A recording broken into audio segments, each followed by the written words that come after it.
Chapter 1 सत्ता की साझेदारी, इसको इंग्लिश में कहते हैं पावर शेयरिंग। ठीक है, इसका मतलब होता है कि किस हिसाब से जो पावर है, जो सत्ता है, किस कैसे डिवाइड की गई है, और इनके मतलब अच्छे तरीके से जहाँ डिवाइड करी होगी वहाँ पे जो है मतलब रूल्स रेगुलेशन अच्छे तरीके से चलेंगे, जहाँ पर नहीं वहाँ पे वोट्स वगैरह हो जाती हैं। तो इस चैप्टर में 2 कंडीशन बताई गई है, 2 जगह के बारे में बात की गई है, बेल्जियम और श्रीलंका के बारे में। अब इसमें बताया जाएगा कि बेल्जियम में किस हिसाब से जो है शक्तियां डिवाइडेड गई थी और किस तरीके से जो पावर्स थी कैसे इनको डिवाइड किया गया था।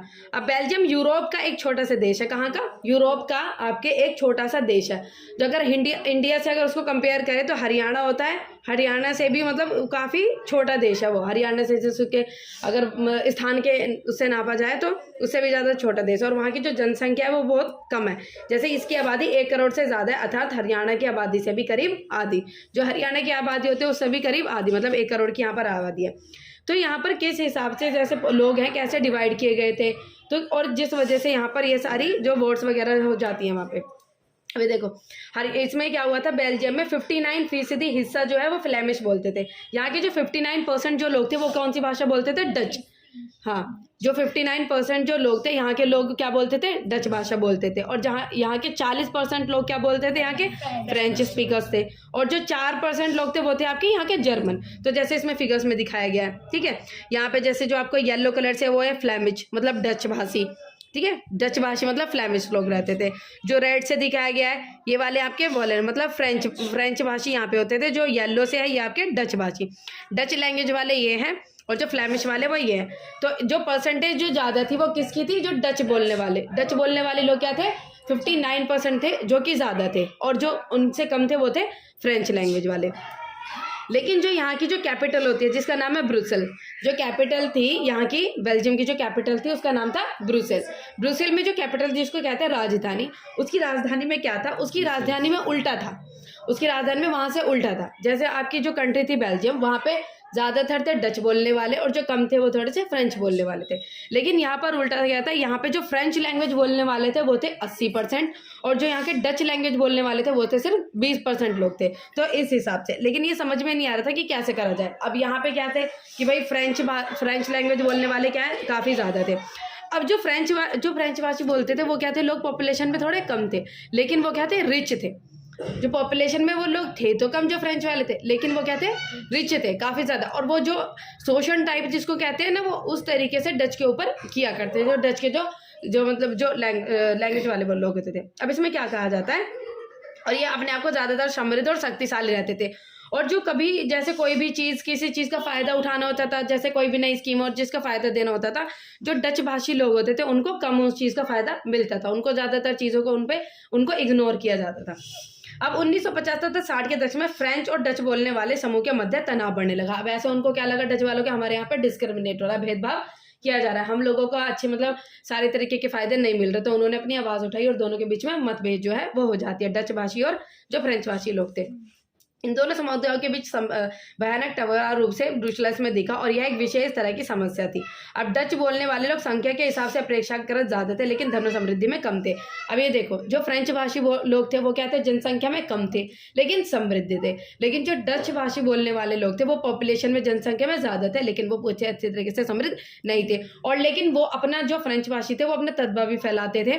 डच वालों को जैसे कोई फ़ायदा होता था उनको नहीं मिलने देते थे, ज़्यादातर फ़ायदे वो ले लिया करते थे। इस वजह से उनके मन में ये इस तरीके की फीलिंग जो आ गई, और आने भी चाहिए थी, क्योंकि उनके साथ भेदभाव जो है किया जा रहा था। ठीक है, इस तरीके से।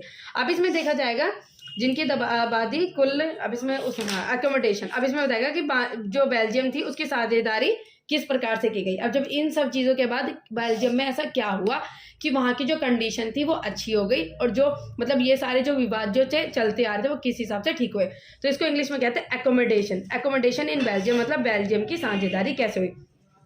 अब यहाँ की जो सरकार थी उन्होंने इतने सारे वाद विवाद के बाद क्या हुआ, यहाँ के चीज़ों में मतलब चेंज लाना शुरू कर दिया। जो यहाँ का जो संविधान था उसमें संशोधन किया, चेंजेस इन द कॉन्स्टिट्यूशन, संविधान में चेंज लाना शुरू किया। ठीक है, अब इसमें क्या हो, 1970 और 1993 के बीच उन्होंने अपने संविधान के चार संशोधन केवल इस बात के लिए किए कि देश में रहने वाले किसी भी आदमी के साथ बेगनेपन का एहसास ना। अब उन्होंने अपने संशोधन इस हिसाब से किए, किसी को पावरफुल ज़्यादा नहीं बनाया। उन्होंने सोचा कि भाई अब डच और जो फ्रेंच भाषी लोग हैं वो आपस में मतभेद क्यों कर रहे हैं, क्योंकि इनके बीच में डिस्क्रिमिनेशन हो रहा है। तो उन्होंने जो अपने संविधान था, जो कॉन्स्टिट्यूशन था, उसमें जो संशोधन जिसको कहते हैं अमेंडमेंट, वो इस वजह से किए थे कि आप अगर संशोधन इस हिसाब से करेंगे कि सारे लोग जो मिल कर रहे हैं और आपस में जो भेदभाव जितना हो रहा है उनको हटा दिया जाए। तो इन्होंने जो 4 संशोधन किए थे वो किस प्रकार थे? संविधान में इस बात का स्पष्ट प्रावधान है कि केंद्रीय सरकार में डच और फ्रेंच भाषी मित्रों की संख्या समान रखी। अब इन्होंने जो लोग जो चुने थे, नंबर जो चुने थे इन्होंने केंद्र सरकार के, जिसको कहते हैं सेंट्रल गवर्नमेंट में जो मिनिस्टर इन्होंने चुने थे, वो जो डच के और फ्रेंच के दोनों बराबर चुने थे, ताकि ये कोई ये ना कह सके कि ज्यादा या कम है। ठीक है, डच और फ्रेंच भाषी लोगों के जो सेंट्रल गवर्नमेंट जो मंत्री चुने दोनों के बराबर रखे। उसके बाद जब लो कोई भी अगर जैसे लो, सेकंड पॉइंट क्या, जब कोई भी अगर लो पास किया जाएगा दोनों की सहमति से वो होगा। ठीक है, राज्य सरकार स्वतंत्र है केंद्र के अधीन। अब इसमें क्या हुआ, तीसरा ये था कि जो राज्य सरकार होती है, राज्य सरकार को इन्होंने क्या रखा, इंडिपेंडेंट, स्वतंत्र रखा, मतलब उसको केंद्र सरकार के अधीन नहीं रखा। ये चीज इसमें बताते हैं कि केंद्र सरकार के अधीन उन्होंने नहीं रखा इस चीज को। अब इसमें क्या था कि फोर्थ पॉइंट क्या है, फोर्थ पॉइंट ये था कि separate government both have equal representative. अब इन्होंने एक सेपरेट गवर्नमेंट बनाई, केंद्रीय और राज्य सरकार के अतिरिक्त यहाँ तीसरे स्तर की जो सरकार बनाई गई, जो तीसरे स्तर की सरकार थी उसका नाम था सामुदायिक सरकार। सामुदायिक सरकार इन्होंने बनाई जो कि काफी सारी अलग चीजों पर फैसले लेती थी, जैसे संस्कृति, शिक्षा और भाषा, इन सब चीजों पे, जैसे दोनों डच और फ्रेंच के लिए इन चीजों पे ये फैसले लेती थी, जैसे संस्कृति, शिक्षा वगैरह का इन पर फैसले लेती। अभी यहाँ पे हम ये देखेंगे कि जो इनकी जो फैसिलिटी थी, मतलब जो इन्होंने संशोधन किए, जो इन्होंने अमेंडमेंट किए अपनी कॉन्स्टिट्यूशन से, वो बेल्जियम में बहुत ज्यादा शांति लेकर आए। जो दोनों थे आपके डच और जो फ्रेंच थे वो काफी ज्यादा लड़ रहे थे, उनके वाद विवाद को उसने घटा दिया और उनके बीच में जो इतना मतभेद होता है वो सारा सुलझ गया। ठीक है, ये हुई। अब इसमें हमने ये देख लिया, तब हम किसके पढ़ेंगे, श्रीलंका के बारे में पढ़ेंगे। ठीक है, अब इसमें देखेंगे हम श्रीलंका के बारे में। श्रीलंका में थी किस हिसाब से पावर डिवाइडेड थी, जैसा ही हाल बेल्जियम में था, पावर जो है थी इक्वल डिवाइडेड नहीं थी, मतलब पावर जो थी बराबर बटी हुई नहीं थी, ऐसे ही श्रीलंका में था। श्रीलंका में भी जो पावर थी, जो शक्ति है वो डिवाइडेड थी, लेकिन बेल्जियम ने अच्छे रूल्स बनाए और अच्छे संशोधन किए जिससे वहां पे शांति हो गई। तो हम देखेंगे कि श्रीलंका को और उससे कंपेयर करेंगे और श्रीलंका में देखेंगे कि उन्होंने क्या पॉलिसीज अपनाई, अगर मतभेद हुआ था तो क्या चीजें उन्होंने ठीक की थी। ठीक है, अब इसमें देखा जाएगा कि यहाँ पे जो सिन्हाला थी, सिन्हाला जो वो थी आपकी श्रीलंका थी, श्रीलंका में जो 74% लोग थे, जिसको कहते हैं 74% पीपल थे, वो कहते हैं आपके सिन्हालीज लोग थे, सिन्हाला स्पीकर, मतलब सिन्हाली लैंग्वेज बोलते हैं, सिन्हाला स्पीकर्स थे। ये 74% लोग थे वो थे सिंगली थे, जो कि सिंगली स्पीकर्स थे। ठीक है, फिर आ जाता है आपका 18% जो लोग थे, 18% लोग थे तो तमिल्स थे। अब ये देखो 80% लोग थे जो आपके तमिल से। अब इसमें आ जाते हैं श्रीलंकन तमिल और भारतवंशी तमिल। अब ये देखो यहाँ पे रेड वाला और ये वाला ब्राउन वाला दो थे। अब ये दोनों क्या थे आपके 18% जो लोग थे वो क्या थे आपके तमिल्स, 74% थे जो कि सिंगली लैंग्वेज बोलते थे और जो आपके 18% थे जो कि तमिल लैंग्वेज बोलते थे। अब तमिल में से भी डिवाइड था, आधे तमिल जो थे वो वाले तमिल थे जो कि श्रीलंका में ही रहते थे, आधे तमिल वो थे जो कि भारत से श्रीलंका गए थे। ठीक है, इस हिसाब से थे। और जो 7% लोग थे वो थे आपके वो क्रिश्चियंस थे। ठीक है, क्रिश्चियंस थे, 7% पीपल्स आर द क्रिश्चियन, जो कि 7% लोग क्रिश्चियन थे। तो हमने देखा कि ज्यादातर जो लोग थे यहाँ पे कौन से वाले थे, जो सिंगली लैंग्वेजेस बोलते थे। तो सिंगली लैंग्वेज जो बोलते थे वो क्या था, उनका अपना दबदबा रहता था। ठीक है, ज्यादातर सिंगली भाषी लोग बौद्ध हैं और जो सिंगली भाषी लोग थे वो क्या थे, ज्यादातर बौद्ध को मानते थे और बौद्ध में बिलीव करते थे। जबकि तमिल भाषी लोग में, और जो तमिल भाषी लोग थे उसमें कुछ तो मुस्लिम थे और कुछ हिंदू थे, मुसलमान। और श्रीलंका की आबादी में ईसाई लोगों का 7% हिस्सा था। ठीक है, अब इसमें देखें बेल्जियम में डच, अब बेल्जियम के बाद अब श्रीलंका में बहुसंख्यावाद। अब ये इसमें देखेंगे कि श्रीलंका में बहुसंख्यावाद किस प्रकार से था। 1948 में श्रीलंका स्वतंत्र राष्ट्र बना और सिंगली समुदाय के नेताओं ने अपनी बहुसंख्या के बल पर शासन कर दिया। अब देखो 1948 में ये एक इंडिपेंडेंस हुआ, स्वतंत्र हुआ।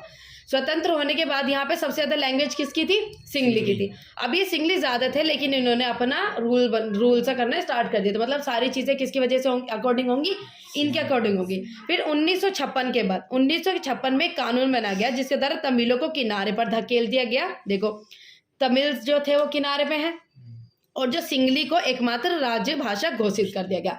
अब इन्होंने क्या किया, जो सिंगली थी उसको एकमात्र भाषा जो है वो घोषित कर दिया गया। अभी इसमें हुआ क्या, और विश्वविद्यालय और सरकारी नौकरियों में सिंगलियों को प्राथमिकता। अब जैसे कोई भी नौकरी वगैरह निकल कर आती थी तो उसमें दोनों होते थे, मानो तमिल्स भी होते थे और आपके सिंगली भी होते थे, लेकिन प्राथमिकता किसको दी जाती थी? सिंगली लोगों को। अगर कोई भी नौकरी है उसमें अगर मानो 2-3 नौकरियां हैं और जब सिंगली और उसमें वो भी है, लेकिन सबसे ज्यादा फिर वो किसको देते थे? सिंगली को दे देते हैं। ठीक है, ये मतलब सारी चीजों में जो प्राथमिकता किसकी रखी गई? सिंगली की। अब धीरे धीरे जो तमिल थे उनके बीच में क्या आ गई? नाराजगी आने लगी कि भाई ये तो ठीक ही नहीं हो रहा है, भाई यहाँ पर ये गलत हो रहा है और हम लोगों के साथ बहुत ज्यादा भेदभाव किया जा रहा है। क्यों? क्योंकि सिंगली ना के तो उनकी कल्चर के रिस्पेक्ट करते थे, उनको मतलब ऐसे करते थे मतलब कुछ ये है ही नहीं, और ज्यादा अपना दबदबा वो रखते थे और किसी चीज में उनको पूछते नहीं थे। कोई भी रूल्स रेगुलेशन बनाए जा रहे तो उनसे किसी भी चीज में पूछा नहीं जाता। तो इसी वजह से इनके बीच में क्या हो जाता है? मतभेद हो जाता है और उनके हित की अनदेखी की जा रही थी। ठीक है, अब इनके रिश्ते क्या हो गए? बिगड़ते चले गए। अब श्रीलंकन तमिल ने अपनी राजनीतिक पार्टियां बनाई और तमिल को राजभाषा बनाने, क्षेत्रीय स्वायत्तता हासिल करने तथा शिक्षा और रोजगार में समान अवसरों की मांग को लेकर संघर्ष किया। अब इन्होंने क्या हुआ? अपनी राजनीतिक पार्टी मतलब पॉलिटिकल पार्टीज बनाई, जिसमें इन्होंने किसकी डिमांड की? हमें रोजगार मिलेगा, शिक्षा मिलनी चाहिए, है ना, और जो क्षेत्रीय स्वायत्तता और राजभाषा और हमारी भी जो लैंग्वेज है उसको भी राजभाषा बनाने के लिए इन्होंने भी डिमांड की। लेकिन इनकी जो लड़ाई हुई इसमें इनकी सुनी नहीं गई और इनके बीच में 1980 के दशक में मतलब इसमें यहाँ पर क्या हुआ? एक सिविल वॉर हो गया, गृह युद्ध जिसको कहा जाता है। गृह युद्ध मतलब आपसी में जो लड़ाई है वो ज्यादा हो गई। अब इसमें ये कहानी इसमें दिखाई गई है कि अगर ये भी अपनी कंट्री में इस हिसाब से पॉलिसीज लेकर आ जाते, जैसे बेल्जियम लेकर आया था, जैसे शांति की और जो पावर्स थी वो इक्वली डिवाइड कर देते, तो यहाँ पर सिविल वॉर नहीं होता। लेकिन इन्होंने पावर्स को इक्वली डिवाइड नहीं किया, जिसकी वजह से जो वहां पर सिविल वॉर हो गया और दोनों के बीच में आपसी मतभेद हो गया और वहां पर लड़ाई हो गई। तो इसमें देखा जाएगा कि डिफरेंस क्या था। और डिफरेंस हमको यही पता है कि भाई जो बेल्जियम था, बेल्जियम ने अच्छी कुछ एकोमोडेशन मतलब संशोधन किया अपने संविधान में और सबको जो पावर जो है वो इक्वली डिवाइड की। तो इसी चैप्टर का नाम क्या है? सत्ता की साझेदारी मतलब पावर शेयरिंग। तो पावर्स कैसे डिवाइड? बेल्जियम ने पावर्स इक्वली डिवाइड की, बराबर डिवाइड की, तो वहां पे क्या हो गई? शांति। लेकिन श्रीलंकन ने वहां पे नहीं की और वहां पे क्या हो गई? लड़ाई हो गई, सिविल वॉर, गृह युद्ध हो गया।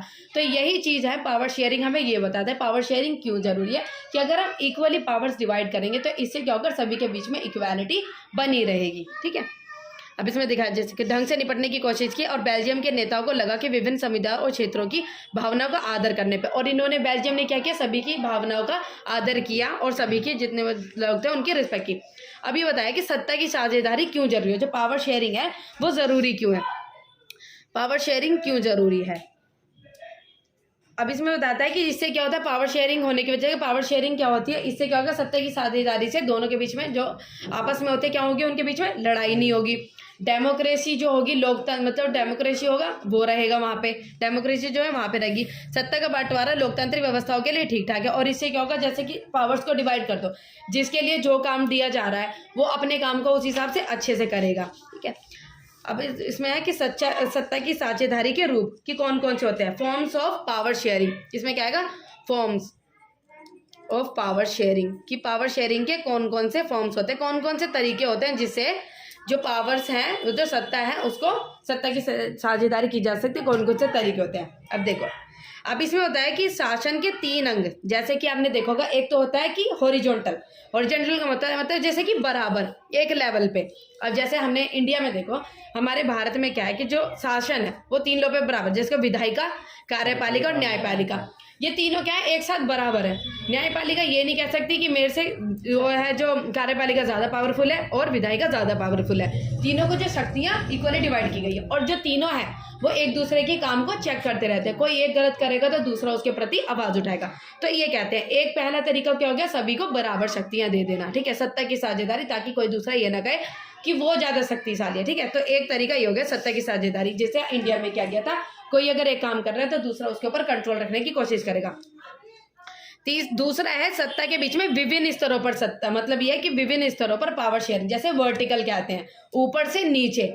जैसे हमारे यहाँ पे केंद्र, राज्य और जो आके आ जाती है लोकल गवर्नमेंट जाती है, सेंट्रल स्टेट और लोकल गवर्नमेंट। ऐसे जैसे केंद्र सरकार आ जाती है, राज्य सरकार आ जाती है और आपकी जो नीचे वाली नॉर्मल जो लोकल गवर्नमेंट हो जाती है वो आ जाती है, तीनों में। अब इसमें क्या हो जाता है? केंद्र सरकार है उसके पास थोड़ी ज्यादा पावर्स है, राज्य सरकार है उसके पास थोड़ी कम पावर्स है, और जो उससे नीचे लोकल गवर्नमेंट उसके पास थोड़ी कम पावर्स है।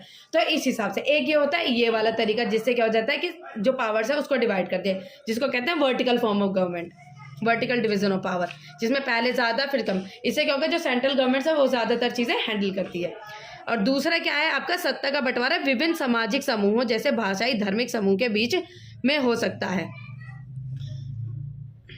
तो इसमें क्या था कि जो सत्ता का बंटवारा है वो इस हिसाब से किया गया, जैसे आपने कुछ सेक्शन या कुछ जगह देखी होंगी जहाँ पे क्या है अलग तरीके के लोग रहते हैं धर्म से अलग, तो वहाँ पे थोड़ी ज़्यादा शक्तियाँ दे देना, जैसे औरतों को थोड़ी ज़्यादा शक्तियाँ दे देना। और कुछ ऐसी जगह होती है, जैसे कुछ ऐसे राज्य होते हैं जहाँ पर जैसे आपने देखा होगा शेड्यूल्ड ट्राइबल जो एरियाज होते हैं उनको थोड़ी सी, जो आपके जनजाति वाले लोग होते हैं उनको थोड़ी सी ज़्यादा शक्तियाँ दे देना, जिससे क्या होगा उनको भी बराबरी मिले और उनका भी मतलब ये ना रहे कि हमारे साथ भेदभाव किया जा रहा है। क्या पता भाई इस तरीके से भेदभाव किया जाए तो वो कल वो ही खड़े हो जाए कि हमको कुछ भी।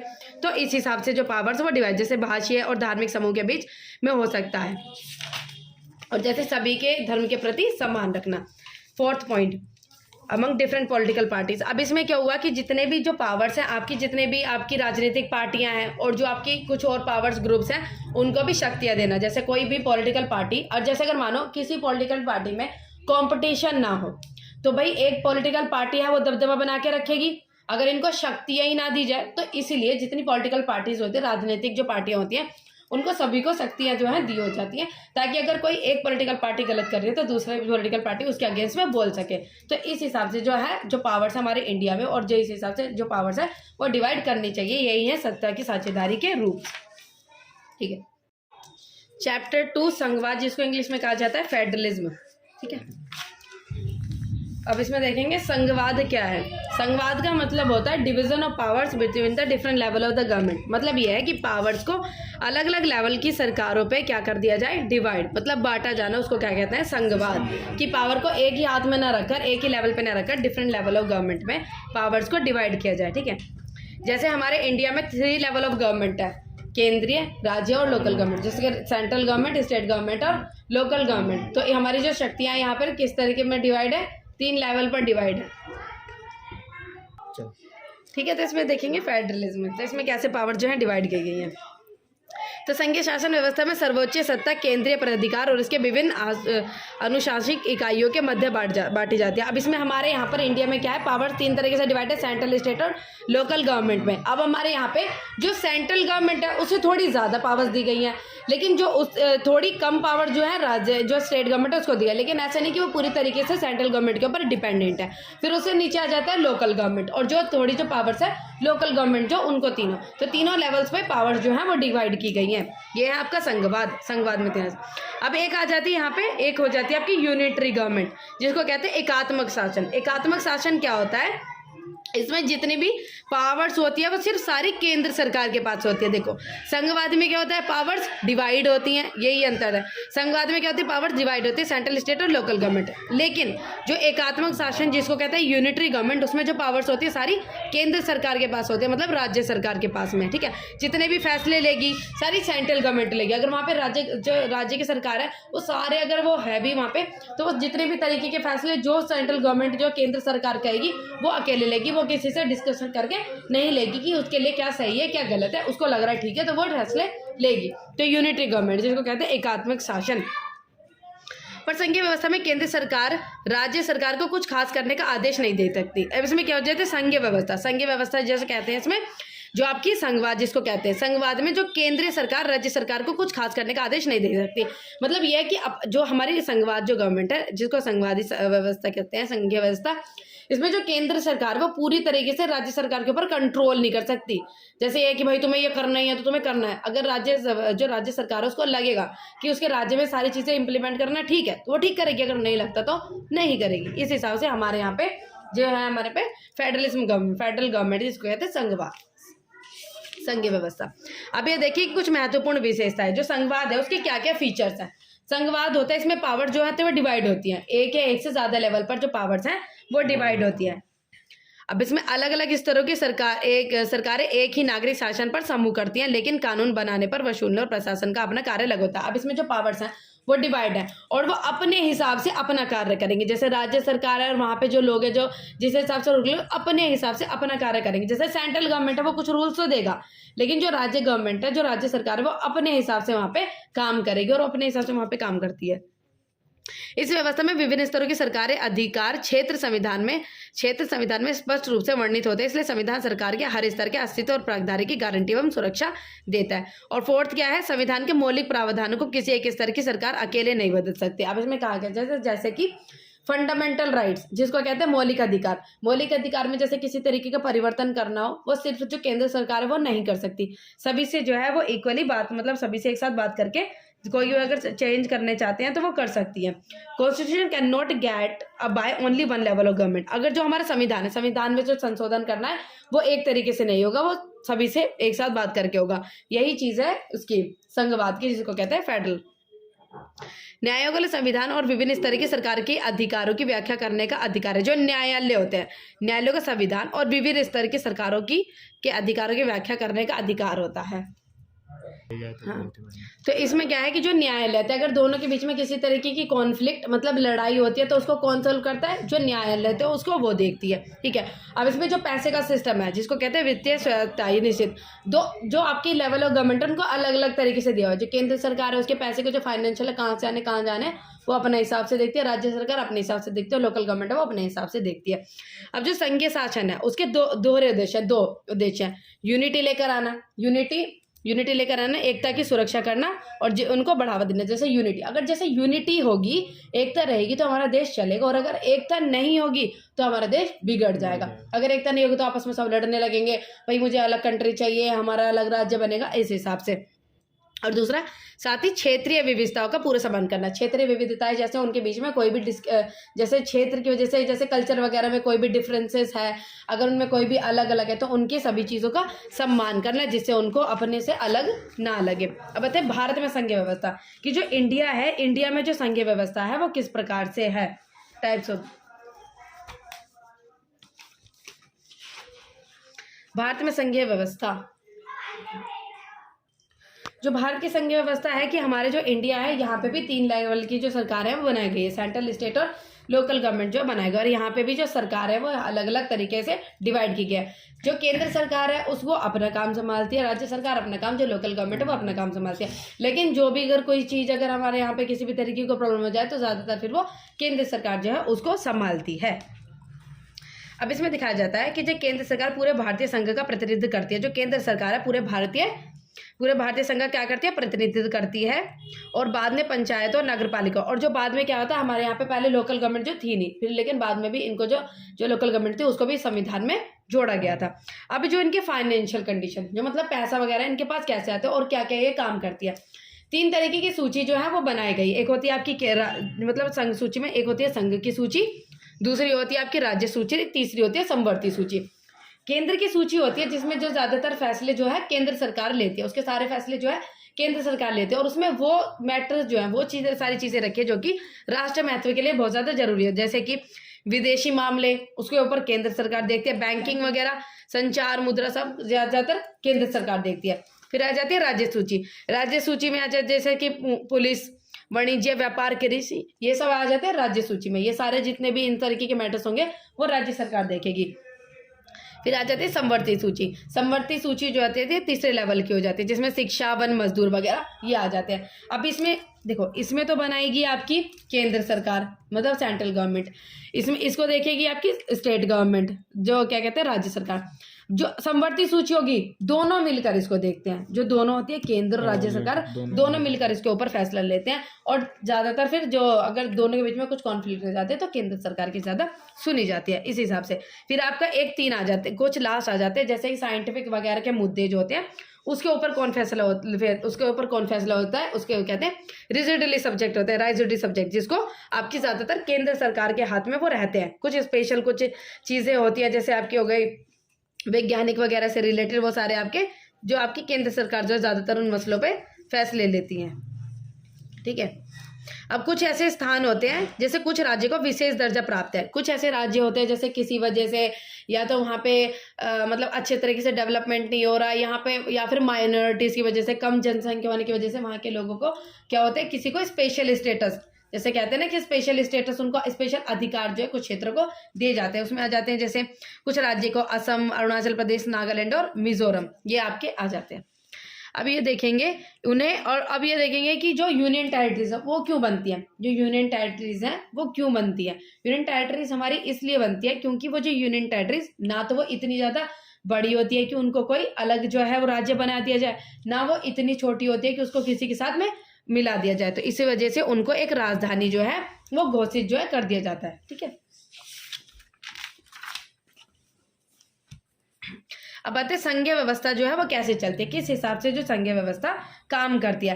पहले क्या होता था, पहले जब यहाँ पे इंडिपेंडेंस मिला था तो सबको क्या लगा था कि इंडिया की बहुत ज़्यादा जनसंख्या है, इंडिया की बहुत ज़्यादा बड़ी जनसंख्या और ये अच्छे से वर्क नहीं करेगी और सारे एक दूसरे से लड़ कर मर जाएंगे, अलग अलग राज्य की डिमांड करेंगे। तो इस वजह की टेंशन बहुत ज़्यादा थी इंडिया में, बहुत ज़्यादा, क्योंकि सही में जनसंख्या बहुत ज़्यादा हो रही थी। फिर इन्होंने इंडिया में क्या किया, इन्होंने सोचा कि जो भारत के जो लोग हैं कि इनके बीच में आपस में प्रेम भी बना रहे और ये आपस में लड़े भी ना, और सभी की भाषा का और सबके कल्चर का सम्मान हो जाए। तो हमारे यहाँ के लोगों को पहले राज्य को कैसे डिवाइड किया, राज्य बनाए गए थे कैसे, भाषा के हिसाब से, क्योंकि जिसकी जैसी भाषा होगी एक भाषा वाले लोग एक तरफ रहेंगे, ऐसे इन्होंने राज्य को जो है फॉर्म किया गया था, जैसे ये भाषाई राज्य। और जब एक बार उसको फॉर्म किया गया तो वो क्या हो गया, सफल हो गया हमारे लिए। जब एक राज्य ऐसे बनाया गया उसमें लड़ाई नहीं हुई तो बाकी जो राज्य थे वो भी इसी तरीके की डिमांड करने लगे कि हमारे भी जो है राज्य को इस हिसाब से बनाया जाए ताकि हमारे भी राज्य में आपसी प्रेम बना रहे और एक तरीके के लोग वहाँ पे रहे। तो इस हिसाब से बाकी राज्य भी ऐसे ही बनाए गए थे भाषा के आधार पर। तो भाषा के आधार पर राज्य बनाने से देश ज्यादा एकीकृत और मजबूत हुआ। तो सभी के मन में एक दूसरे के प्रति क्या गया, सम्मान आ गया। ठीक है, भाषा नीति। अब हमारे संविधान में किसी एक भाषा को राष्ट्रीय भाषा का दर्जा प्राप्त नहीं है। अब हमारे यहाँ पे कोई भी एक नेशनल लैंग्वेज नहीं है और हमारे यहाँ पे नेशनल लैंग्वेज है ही नहीं। और हमारे पास यहाँ पे संविधान में कुछ 22 लैंग्वेजेस हैं जो कि हमारे यहाँ पर 22 लैंग्वेज जोड़ी जाती है। कोई जैसे गवर्नमेंट एग्जाम होता है उसमें मतलब ये जो 12 की 12 जो लैंग्वेज 22 की 22 लैंग्वेज होती है वो लिखी हुई होती है कि भाई तुम्हें किस लैंग्वेज में जो पेपर है वो देना है। ठीक है, तो ये क्या होती है, ये क्यों लिखी गई, ताकि सबको ऐसा लगे कि हमारे किसी लैंग्वेज के ऊपर मतलब ऐसे नहीं किया गया कि हमारे को सम्मान नहीं दिया जा रहा या हमको पूछा नहीं जा रहा। भाई किसी व्यक्ति को उनमें से कोई लैंग्वेज आती है तो वो उस हिसाब से पेपर दे सकता है। तो वो लैंग्वेज है जो कि कम थोड़ी सी ज़्यादा जनसंख्या में है। अगर कोई कुछ बहुत सी ऐसी लैंग्वेजेस जो कि संविधान में नहीं आई हैं तो वो उस हिसाब से संविधान में नहीं है क्योंकि वो बहुत ज़्यादा भी माइनॉरिटीज़ में बहुत कम जनसंख्या वाले लोग उसको बोलते हैं। अगर उसको भी इंक्लूड कर लिया जाए तो मतलब इतना भी सही नहीं होगा। जब कुछ उन लैंग्वेजेस को बोलने वाले थोड़े लोग ज़्यादा हो जाएंगे तो उनको भी अपने संविधान में इंक्लूड कर लिया जाएगा। और अभी कुछ हैं ऐसी लैंग्वेजेस जो कि संविधान में जुड़ने के लिए बोल रही हैं। ठीक है, इसीलिए हमें कहा जाता है कि अभी भारत में कुछ ऐसी लैंग्वेज नहीं है जिसको हम राष्ट्रभाषा घोषित कर दिया जाए, क्योंकि अगर एक भाषा को घोषित किया तो सभी लोग फिर इस तरीके से कहेंगे। पहले क्या हुआ था, एक ऑफिशियल लैंग्वेज एक बनाई गई थी, इंग्लिश जो थी ऑफिशियल लैंग्वेज बनाई गई थी, लेकिन कुछ टाइम बाद हिंदी को ऑफिशियल लैंग्वेज बना के इंग्लिश को हटा दिया गया था। लेकिन जो तमिल से जो लोग थे उन्होंने क्या कहा कि भाई हमको हिंदी समझ नहीं आती तो हम जो है किसी की तरीके से भाषा के, क्योंकि एक इंग्लिश इस तरीके का मीडियम है जो कि सब लोग कम्युनिकेट करते हैं। आज नॉर्मली भी जिसको कोई और लैंग्वेज नहीं आती तो वो इंग्लिश में कम्युनिकेट करता है। जैसे हम कहीं बाहर जाएंगे, हमें वहाँ की लैंग्वेज नहीं आती तो हम इंग्लिश में कम्युनिकेट करते हैं। बाहर के कोई यहाँ आते हैं उनको हिंदी नहीं आती, वो इंग्लिश में कम्युनिकेट करते हैं। तो इंग्लिश को और फिर एक हिंदी को एक बीच की जो ऑफिशियल लैंग्वेज बना दिया गया, जिससे कि जो गैर हिंदी भाषी लोग थे वो अपनी भाषा को मतलब अपनी चीज़ को एक्सप्रेस इंग्लिश में कर सकते थे। ठीक है, फिर इंग्लिश को और हिंदी को बना दिया गया था। अब आते हैं केंद्र राज्य सरकार का। केंद्र और राज्य के संबंध जो है वो इंडिया में किस प्रकार से है। केंद्र राज्य के सरकार जो संबंध है वो इस प्रकार से कि हमारे यहाँ पे जैसे केंद्र और राज्य के संबंध है क्या कि यहाँ पे इस हिसाब से डिवाइड किया ताकि दोनों के बीच में लड़ाइयाँ ना हो और यहाँ पर अच्छे तरीके से जो पावर से डिवाइड है। अगर जो केंद्र के फैसले हैं वो केंद्र लेती है, राज्य के फैसले राज्य लेती है। लेकिन कुछ इस तरीके से कुछ जैसे कि जल वगैरह पे कुछ ऐसे मैटर्स आ जाते हैं जिनमें दोनों के बीच में लड़ाई होने के मुद्दे बन जाते हैं। और जैसे कोई फैसला लिया जा रहा हो जिसमें केंद्र अपनी ज्यादा मनमानी करती है तो उनको हमने बताया था भी न्यायालय उनको सुलझाते हैं। तो केंद्र राज्य सरकार है और कुछ इस तरीके से ऑर्गेनाइजेशन बनाई गई, कुछ इस तरीके से बनाए गए ग्रुप जो कि इनके दोनों के विवादों को सॉल्व भी करता है। लेकिन कहा जाता है कि जो केंद्र सरकार है वो थोड़ी ज्यादा पावरफुल है, लेकिन सही भी है। अगर देखो राज्य सरकार को इसलिए शक्ति ज्यादा नहीं दी गई। अगर जैसे मानो राज्य सरकार को केंद्र से ज्यादा शक्ति दी जाती तो मानो किसी राज्य के पास ज्यादा शक्ति है और वो अपने राज्य को बहुत ज्यादा पावरफुल बनाए तो वो अलग होने की डिमांड कर सकता है। इस हिसाब से ज्यादातर पावर्स केंद्र के पास में छोड़ी गई, जिसको कहते हैं सेंट्रल गवर्नमेंट के पास ज्यादातर पावर छोड़ी गई है। तो काफी समय तक अब ये देखा था कि जैसे 70 साल तक एक ही पार्टी का बहुत ज्यादा रूल चलता गया। मतलब स्टार्टिंग में क्या हुआ थी कि जो आपकी कांग्रेस पार्टी बनी थी तो ज्यादातर एक ही पार्टी मानी जाती थी, केंद्र सरकार पे भी वही थी और राज्य सरकार पे भी वही थी, ठीक है। काफी टाइम तक एक ही पार्टी का सत्ता में जो है रूल चलता गया था। लेकिन बाद में क्या हुआ था, बाद में ये होने लगा कि धीरे धीरे पार्टियां उभर के आने लगी। केंद्र पार्टी पे अलग, केंद्र सरकार पे अलग हो गई और राज्य सरकार पे अलग हुई। फिर इन दोनों के बीच में क्या हो गया, मनमुटाव और लड़ाई होने लगी। पहले तो एक ही सरकार थी, ठीक है, केंद्र में भी राज्य में, तो कोई लड़ाई नहीं होती थी, शांति रहती थी। लेकिन जब राज्य सरकार में अलग पार्टियां बनने लगी तो उनको अलग से मतलब फीलिंग आने लगी कि भैया और पार्टियां उभरने लगी। फिर जो केंद्र सरकार थी और ये जो सरकार जो पहले अपने रूल चला रही थी उसने थोड़ा और ज्यादा पावरफुल करने की कोशिश की, और फिर जो राज्य सरकार थी जो अलग अलग पार्टियां उभर कर आ रही थी उनको दबाने की कोशिश की। तो इससे क्या हुआ, दोनों के बीच में लड़ाइयां होनी शुरू हो गई। तो यहाँ से एक लेवल स्टार्ट होता है जहां से दोनों के बीच में मुठभेड़ होने शुरू हो जाती है। लेकिन अब क्या है, हमारे यहाँ पे केंद्र राज्य की सरकार से संबंध है काफी अच्छे और दोनों के बीच में पावर्स अच्छे से डिवाइड की गई हैं और ऐसा किया गया ताकि एक दूसरे की पावर्स का गलत इस्तेमाल ये ना कर सके। अब आ जाता है हमारे यहाँ पे विकेंद्रीकरण। भारत में विकेंद्रीकरण मतलब इसको कहते हैं डिसेंट्रलाइजेशन। विकेंद्रीकरण का मतलब ये होता है कि जो राज्य सरकार और जो केंद्र सरकार की पावर्स को मिलाकर एक नई तरीके की गवर्नमेंट बनाई गई है, जिसको तीसरे स्तर की सरकार कहते हैं, जिसको कहते हैं स्थानीय शासन, लोकल गवर्नमेंट कहा जाता है, ठीक है। लोकल गवर्नमेंट जिसको कहा जाता है, अभी हम जिसकी बात कर रहे थे, पहले लोकल गवर्नमेंट थी नहीं। लेकिन जब क्या हुआ, जब क्योंकि एक नॉर्मल हिस्से जैसे कोई गांव में किसी तरीके का मसला हो रहा है, पैसे कहाँ से आ रहे हैं, वो सारे तरीके के मैटर्स एक स्थानीय शासन अच्छे तरीके से समझ पाएगा कि उसके गांव को किस चीज़ की, उसके गांव शहर को किस चीज़ की ज़रूरत है। क्योंकि भाई राज्य सरकार अपनी पॉलिसीज बनाने में ऐसे वो थोड़े बड़े लेवल के हो जाते हैं, लेकिन उसको करीब से जो जानेगी वो कौन सी जानेगी, स्थानीय शासन जानेगी। तो एक स्थानीय शासन जिसको कहते हैं लोकल गवर्नमेंट बनाया गया। तो लोकल गवर्नमेंट की यही इसकी डेफिनेशन यही है कि ये दोनों शक्तियां राज्य सरकार की और केंद्र सरकार की शक्तियों से ली गई एक नई तरीके की जो है पावर, जो शासन बनाया गया उसको कहते हैं स्थानीय शासन कहा जाता है।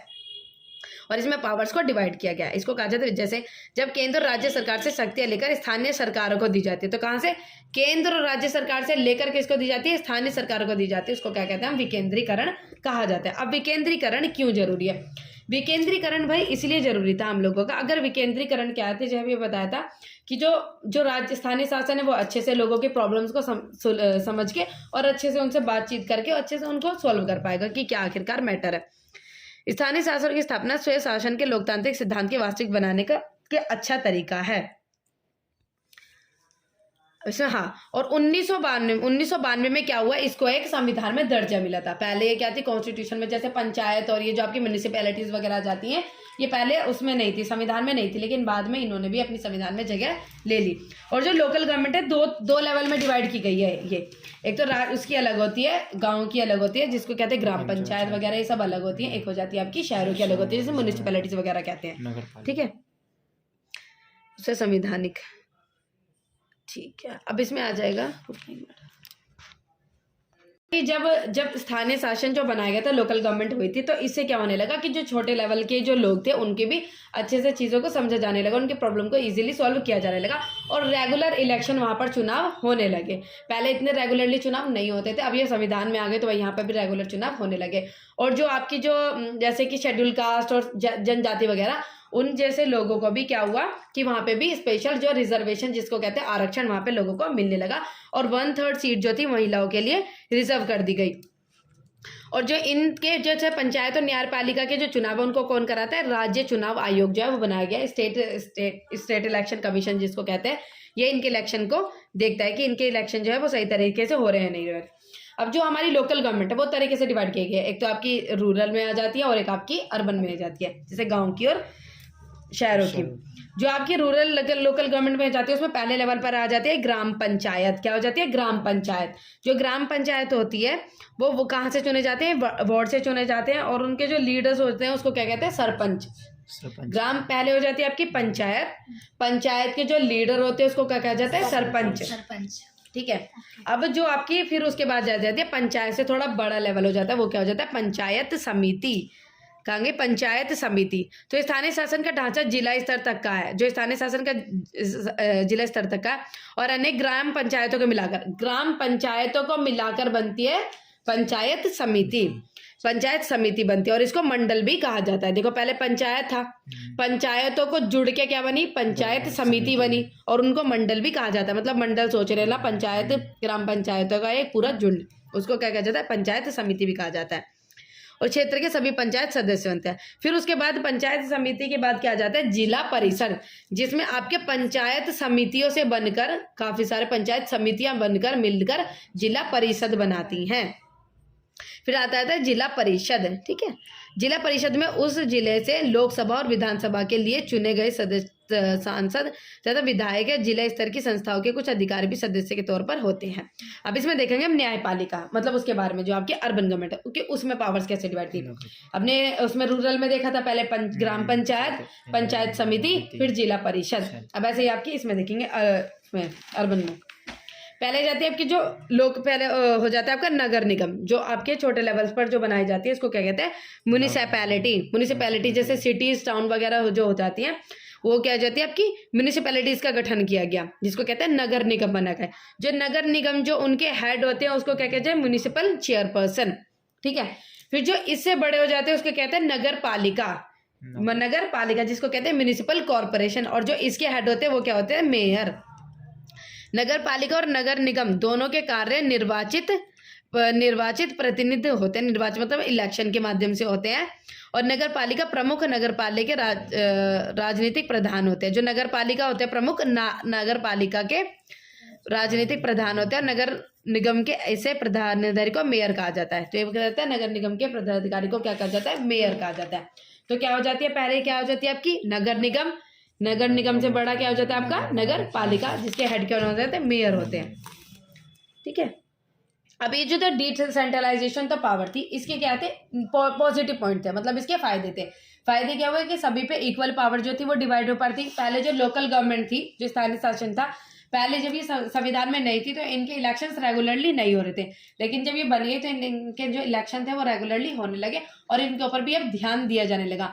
पहले इनकी जो चीजें होती थी, डिमांड हो जाती थी, इग्नोर कर दिया जाता था, लेकिन अब ये होने लगी। इनको पंचायत वगैरह सुनती है, कोई भी चीज हो जाती है तो इनको ये सुलझाने की कोशिश करती है।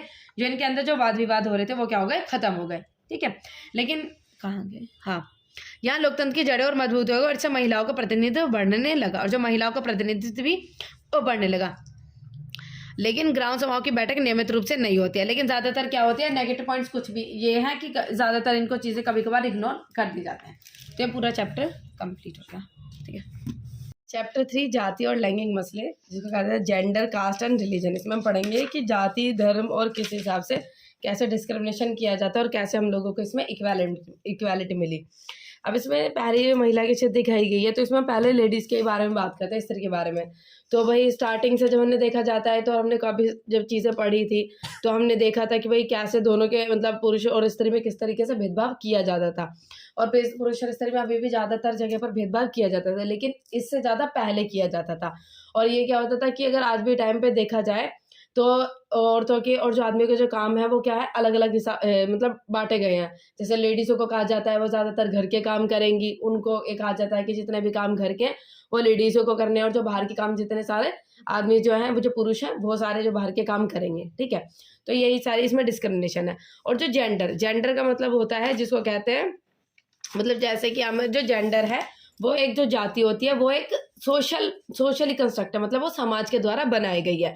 मतलब भेदभाव जो होता है ना, जैसे स्त्री पुरुष में एक तो फिजिकली जो डिस्क्रिमिनेशन, फिजिकली डिफरेंशिएट जो रहते हैं, जैसे कि उनके शरीर वगैरह अलग रहते हैं, लेकिन एक मतलब एक जो सोशली, जो कि सोशल कंस्ट्रक्ट जिसको कहते हैं सामाजिक के द्वारा ये भेदभाव जो दिमाग में बनाए गए हैं कि स्त्री कमजोर है, पुरुष जो है वो स्ट्रोंग है, इस हिसाब से भेदभाव ये समाज के द्वारा बनाया गया। इन जो ये ना, ये जो जाति धर्म, ये जो जाति है वो एक सोशल कंस्ट्रक्ट है जो कि समाज के द्वारा बनाया गया है। और स्त्री और पुरुष में अभी देखा जाए तो डिस्क्रिमिनेशन अभी बताया था कि काम के हिसाब से इनके दोनों में भेदभाव किए जाते हैं, कि काम जो है वो लेडीज़ों के है, कि घर के काम, सब्जी बनाना, झाड़ू पोछा, बर्तन धोना, ये सारे लेडीज़ करेगी, और जो वैसे काम है वो आदमी, जो कमाने वाले काम है वो बाहर के आदमी करेंगे।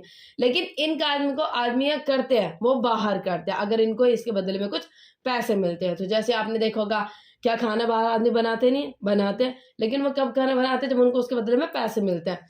जब वुमेन इसको काम को करती है तो वो फ्रीली करती है, वो घर में अपनी जो है जैसे फैसिलिटीज हो उसको अपना काम समझ के उस तरीके से वो काम करती है, उसकी कोई इस तरीके की डिमांड नहीं रहती कि इसके बदले में मुझे क्या पैसे मिले।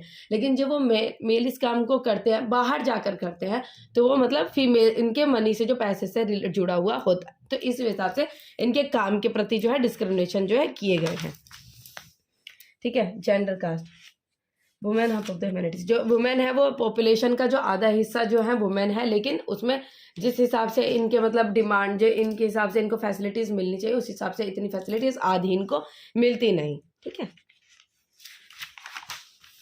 अब इसमें काफ़ी सारे काम किए गए हैं जैसे वुमेन के लिए, जैसे उनको क्या है, वुमेन ने फिर जब जैसे जैसे वो थोड़ी बहुत शिक्षित हुई और जैसे उनको चीज़ों के बारे में पता चला तो उन्होंने क्या है इक्वल राइट्स मांगने, डिमांड उन्होंने करनी शुरू की कि हम लोगों को भी जैसे आदमियों को मिलते हैं, पुरुषों को मिलते हैं, इस हिसाब से हम लोगों को भी इक्वल राइट्स जो है उनके हिसाब से मिलने चाहिए। वोटिंग राइट्स, पहले वोट देने का भी अधिकार नहीं था, फिर उन्होंने वोटिंग राइट जो थी वो डिमांड की थी कि हम लोगों को भी वोट देने का अधिकार मिलना चाहिए, उसके बाद हम लोगों को लीगल स्टेटस मिलने चाहिए। तो जब इन्होंने लोगों ने डिमांड की, वुमेन्स ने डिमांड की, तो काफ़ी सारी चीज़ों में सुधार आया। क्या हुआ कि जो वुमेन की एजुकेशन की तरफ जो है ध्यान दिया जाने लगा कि वुमेन जो है, लड़कियां हैं, उनको मतलब शिक्षित करना बहुत ज़्यादा आवश्यक है और इस तरीके की फैसिलिटीज़ जो है दी जाने लगी। और उसके बाद जो पॉलिटिक्स है, पॉलिटिक्स में भी जो राजनीतिक में भी 1/3 रिजर्वेशन, जिसको 1/3 आरक्षण कहते हैं, वो वुमेन्स को मिलने लगा। लेकिन वुमेन्स को आरक्षण तो मिला, लेकिन उस हिसाब से इतनी जैसे आरक्षण मिला उस हिसाब से भी राजनीतिक में इतना ज़्यादा उनका भागीदारी दिखती नहीं है। इतने आरक्षण के बाद भी इतनी ज़्यादा वुमेन्स की भागीदारी दिखती नहीं है। और जो इन सब चीज़ों को सपोर्ट करता है, जैसे जो इनके अधिकारों को मेल और फीमेल के अधिकारों को जो सपोर्ट करता है उसको हम फेमिनिस्ट कहते हैं। ठीक है, अब आता है इसमें धर्म, सांप्रदायिकता और राजनीति, जिसको कहते हैं रिलीजन, कम्युनिज्म एंड पॉलिटिक्स। अब हमारा जो धर्म है, धर्म जो है हमारे पॉलिटिक्स में किस हिसाब से भागीदारी देता है। ठीक है, जो हमारा रिलीजन है वो पॉलिटिक्स में किस हिसाब से भागीदारी देता है, और सांप्रदायिकता क्या होती है। तो गांधी जी ने कहा था कि जो धर्म है उसको हम राजनीतिक से अलग नहीं कर सकते। काफ़ी सारी जो पॉलिटिकल पार्टीज हैं वो धर्म से फ़ायदा भी उठाती हैं, जैसे कि जैसे धर्म के लोग एक साथ तरफ आ जाते हैं। जैसे मानो कोई एक पॉलिटिकल पार्टी है, उसमें ज़्यादातर जो उनके सपोर्ट, उनको डायरेक्टली तो बात करते नहीं है जो पॉलिटिक्स में क्या होती है, क्योंकि अगर किसी एक धर्म से रिलेटेड जुड़ी हुई बातें करेंगे या एक धर्म को ही सपोर्ट करेंगे दूसरे को नहीं, तो उससे क्या हो जाएगा कि जो हमारी कंट्री जो सेक्युलरिज्म है, धर्मनिरपेक्षता की, उसको मतलब ये चीज़ें हट जाएंगी, भाई एक ही धर्म के बारे में बात कर रहे हैं। लेकिन जब कोई लोग जैसे कोई वोट देता है, उनको लगता है कि भैया हमारे धर्म से या हमारे धर्म से जुड़ी हुई बातें कर रहा है, तो उस धर्म से जो धर्म का जो लोगों का उस धर्म के प्रति जो मतलब उस धर्म के जो लोग होते हैं उनका उस पार्टी की तरफ जो है थोड़ा सा झुकाव हो जाता है ना। जो एक उनकी पार्टी में जब कोई भी अपनी राजनीतिक दल उसी चीज़ में समर्थन करता है, तो धर्म जो है वो हमारे पॉलिटिक्स में अच्छा भी काम करता है, क्योंकि जब पॉलिटिक्स में जब धर्म है तो इन्होंने काफ़ी सारे, जब पॉलिटिकल राजनीतिक पार्टियों ने धर्म को सुधारने के लिए भी काफ़ी सारे काम जो किए हैं। पहले क्या होता था, बहुत ज़्यादा मतलब जैसे कि तुम्हारी नीची कास्ट है, इस हिसाब से काफ़ी सारे लोगों में भेदभाव किया जाता था, पहले काफ़ी भेदभाव जो है किया जाता था। लेकिन जब से इनके ऊपर जब ध्यान दिया जाने लगा तो इन सब भेदभावों को कम किया जाने लगा, इस्लाम धर्म ना होकर। जैसे वाणिज्य पारिवारिक कानून औरतों से भेदभाव करते हैं, इस आंदोलन की मांग है कि सरकार के इन कानून को समानपूर्वक बनाने के लिए इसमें परिवर्तन किए जाए। विभिन्न धर्मों से निकले विचार, आदर्श और मूल्य राजनीति में एक भूमिका निभा सकते हैं। लोगों को एक धार्मिक समुदायों के रूप में अपनी जरूरतें, हितों और मांगों को जो राजनीति में उठाने का अधिकार है। जैसे कि कोई धर्म के लोग होते हैं तो उनका अधिकार है कि वो भी अपनी मांग उठाएं। जैसे अगर उनका अधिकार है, जैसे उनको लगता है कि उनके किसी भी अधिकार को सुना नहीं जा रहा या फिर उनकी डिमांड को सुना नहीं जा रहा, उनको इग्नोर किया जा रहा है, तो वो उनका अधिकार है कि वो अपनी आवाज़ उठाना चाहे तो वो अपनी आवाज़ उठाकर अपने लिए बराबर का वो मतलब अधिकार जो है वो मांग सकती है। जो राजनीतिक सत्ता में हो उन्हें धर्म के कामकाज पर नजर रखनी चाहिए। जैसे कहा जाता है कि जितने भी लोग राज सत्ता में हैं, जो पॉलिटिकल पार्टीज में है, पॉलिटिक्स में है, तो उनको जो धर्म के कामकाज पर नजर रखनी चाहिए कि कोई एक धर्म दूसरे धर्म का एक्सप्लॉइट, शोषण ना करे। ठीक है, फिर आता है सांप्रदायिकता। सांप्रदायिकता का मतलब होता है कि मतलब एक ही धर्म है वो सारे के ऊपर कंट्रोल करने की कोशिश कर रहा है कि एक ही चीज चलेगी, मतलब कंट्रोल करना और बाकी सारे धर्मों को, बाकी सारी चीजों को दबा देना। ठीक है, उसको कहते हैं सेकुलरिज्म, जिसको कहते हैं नहीं कम्युनलिज्म, जिसको कहते हैं सांप्रदायिकता। मतलब ये है कि मतलब एक धर्म जो है वो उस सब सारे के ऊपर मतलब तानाशाही जिसको कह सकते हैं वो कर रहा है, उसका कंट्रोल होना और बाकी सारी चीज़ों की ना सुनना और अपने हिसाब से सारी चीज़ें कंट्रोल करना। तथा कोई एक धार्मिक समूह अपनी मांगों को दूसरे समूह के विरोध में खड़ा करने लगता है। इस प्रक्रिया में जब राज्य अपनी सत्ता का प्रयोग किसी एक धर्म के पक्ष में करने लगता है तो इस स्थिति और विकट होने लगते हैं। तो इसमें क्या हो जाता है, ज्यादातर जाति दंगे होने लगते हैं। फिर भाई लोग अब इसमें दंगे होने लगते हैं सांप्रदायिकता में। क्यों? क्योंकि जब एक धर्म समर्थ करेगा तो बाकी सारे धर्म को नीचा लगेगा, तो बाकी सारे भी अपनी बराबरी के लिए जो है लड़ाई करना स्टार्ट कर देंगे। इसको ही हम सांप्रदायिकता कहते हैं। और सांप्रदायिकता में काफी सारे मनमुटाव हो जाते हैं, लड़ाइयाँ होती है, इसमें शांति नहीं रहती है। क्योंकि अगर सभी को, जब सबको इक्वालिटी मिलेगी तब क्या होगा, लोगों के मन में मनमुटाव नहीं रहेगा और लड़ाई नहीं होगी। लेकिन जब कोई एक ही धर्म मतलब आगे बढ़ता रहेगा और दूसरे धर्मों की नहीं सुनी जाएगी, तो इससे क्या होगा, दोनों के बीच में लड़ाइयाँ जो हो सकती है। इस हिसाब से यह मान्यता बुनियादी रूप से गलत है। एक धर्म के लोगों के हित और अन्य अक्षय हर मामले में एक जैसी और संभव नहीं है। ठीक है भाई, एक धर्म के लिए जो चीज़ अच्छी है तो जरूरी नहीं दूसरे धर्म के लिए वो चीज़ें अच्छी हो।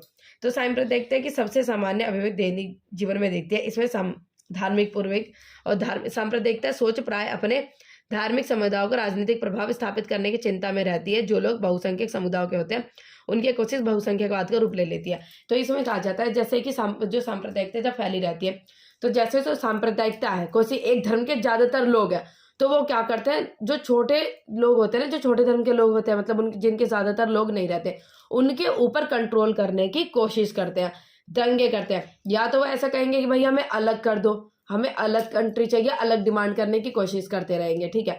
और अगर वो ज्यादा होते हैं तो वो जो नीचे धर्म के लोग, मतलब नीचे धर्म कह रही हूँ, मतलब जो छोटी जनसंख्या वाले लोग रहते हैं ना, मतलब ज्यादा जनसंख्या नहीं होती और वो अलग धर्म के लोग रहते हैं, तो जो ज्यादा जनसंख्या वाले लोग थे ना, तो उसके ऊपर कंट्रोल करने की कोशिश करते हैं। इस वजह से उनके बीच में लड़ाई हो जाती है, दंगा वगैरह इसमें होता रहता है। अब आता है धर्मनिरपेक्ष शासन। धर्मनिरपेक्ष शासन का मतलब होता है इंग्लिश में सेक्युलरिज्म। इसमें क्या होता है, सभी धर्मों को इक्वल समानता मिलती है, इसमें लड़ाई नहीं होती, इसमें इक्वालिटी रहती है, सभी एक धर्म के दूसरे के प्रति वो क्या कहते हैं, आदर सम्मान करते हैं। जैसे इंडिया एक धर्मनिरपेक्ष जो है कंट्री है, जिसको कहते हैं एक सेक्युलरिज्म कंट्री है, जहां पर क्या होता है, सभी धर्मों का सम्मान होता है।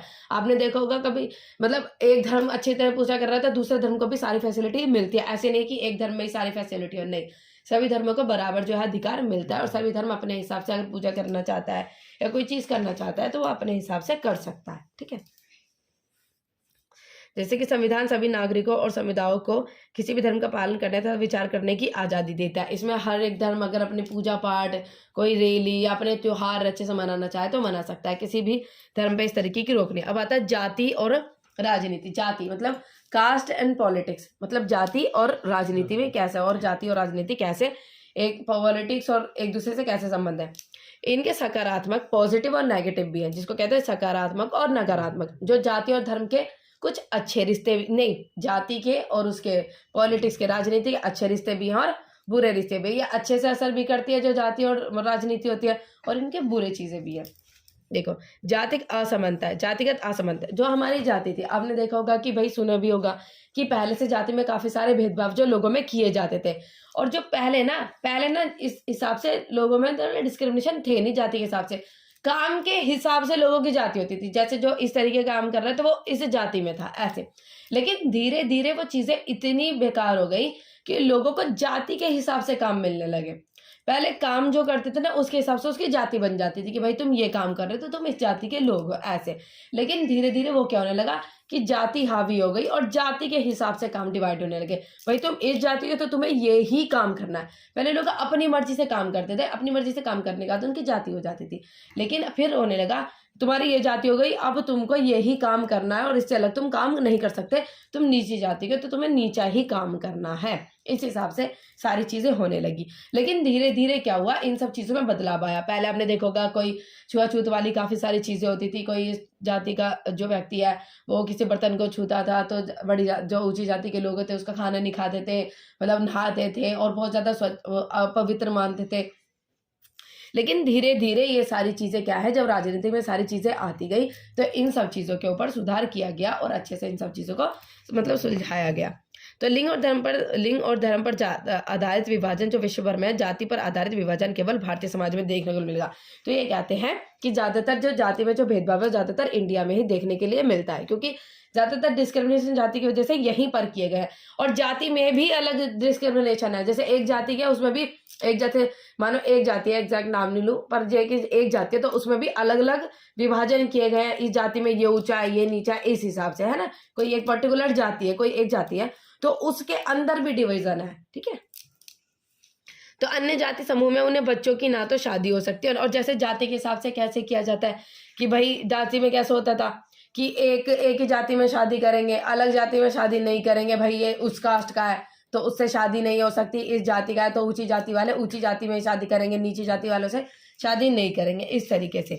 बाकी सारी चीज़ों में बदलाव आया, देखिए काफ़ी सारे परिवर्तन भी हुए। जैसे जैसे अब शिक्षा वगैरह में पहले क्या होता था, एक साथ बच्चे बैठ नहीं सकते थे, अब जैसे पॉलिटिक्स होने लगी और जैसे हिसाब से मतलब बदलने लगी सारी चीज़ें, तो इस हिसाब से जो जाति थी वो क्या हो गई, इन सब में भी मतलब अलग से ये किया गया कि जो जाति इन सारे भेदभाव होते थे इनको कम किया गया, लेकिन पूरी तरीके से खत्म नहीं की गई है अभी भी। विकास, शहरीकरण, साक्षर, शिक्षा के विकास, पैसा जानने की आज़ादी और गांव में जमींदारी व्यवस्था की कमजोर पड़ने की जाति व्यवस्था के पुराने स्वरूप और वर्ण अवस्था पर आधारित मान्यता में परिवर्तन आ रहा है। काफी धीरे धीरे इनमें परिवर्तन आ रहा है। समकालीन भारत में जाति तथा प्रथा समाप्त नहीं हुई है। अब ये कहा जाता है कि जो जाति वगैरह है वो अभी भी समाप्त नहीं हुआ है। लोग अभी भी अगर शादी करते हैं तो अपने धर्म के देखकर ही करते हैं शादी, ठीक है। और अभी भी इन सब चीज़ों का बोलबाला है और इस तरीके से पूरी तरीके से खत्म नहीं हुई है। और ये कहा जाता है कि जो जातियां पहले से पिछड़ी थी आज भी उन्हें ज़्यादातर पिछड़ा ही माना जाता है। कहीं कहीं पर आपने देखा होगा गाँव में अगर बात करते हैं नीची जाति की तो वो इस तरीके से बातें करते हैं, अच्छा वो नीची जाति का, ऐसे करके बातें की जाती हैं अभी भी। अब आ जाते हैं राजनीतिक में जाति, ठीक है। राजनीति में जो पॉलिटिक्स में है वो कास्ट किस हिसाब से काम करती है।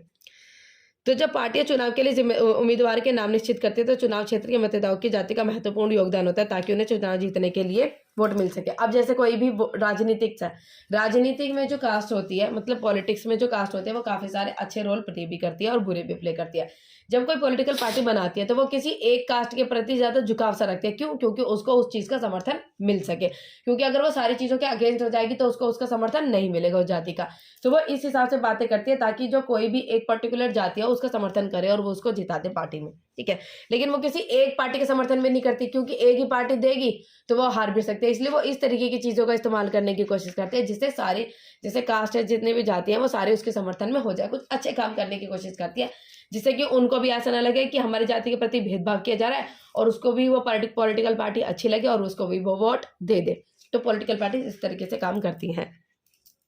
और पॉलिटिकल पार्टीज भी जब जाति के हिसाब से काम करती है तो वो भी उनकी मतलब चीज़ें सुधारने का भी कार्य करती हैं। जब वो जाति के हिसाब से काम करेंगी तो वो मतलब जाति वगैरह लेकर आएंगी उसमें, तो वो उस हिसाब से काम करने की कोशिश करेंगी और उनसे ये भी चीज़ें कहेंगी जो मतलब जिनकी कंडीशन अच्छी नहीं है कि तुम्हारी कंडीशन को हम अच्छा करेंगे, ठीक है।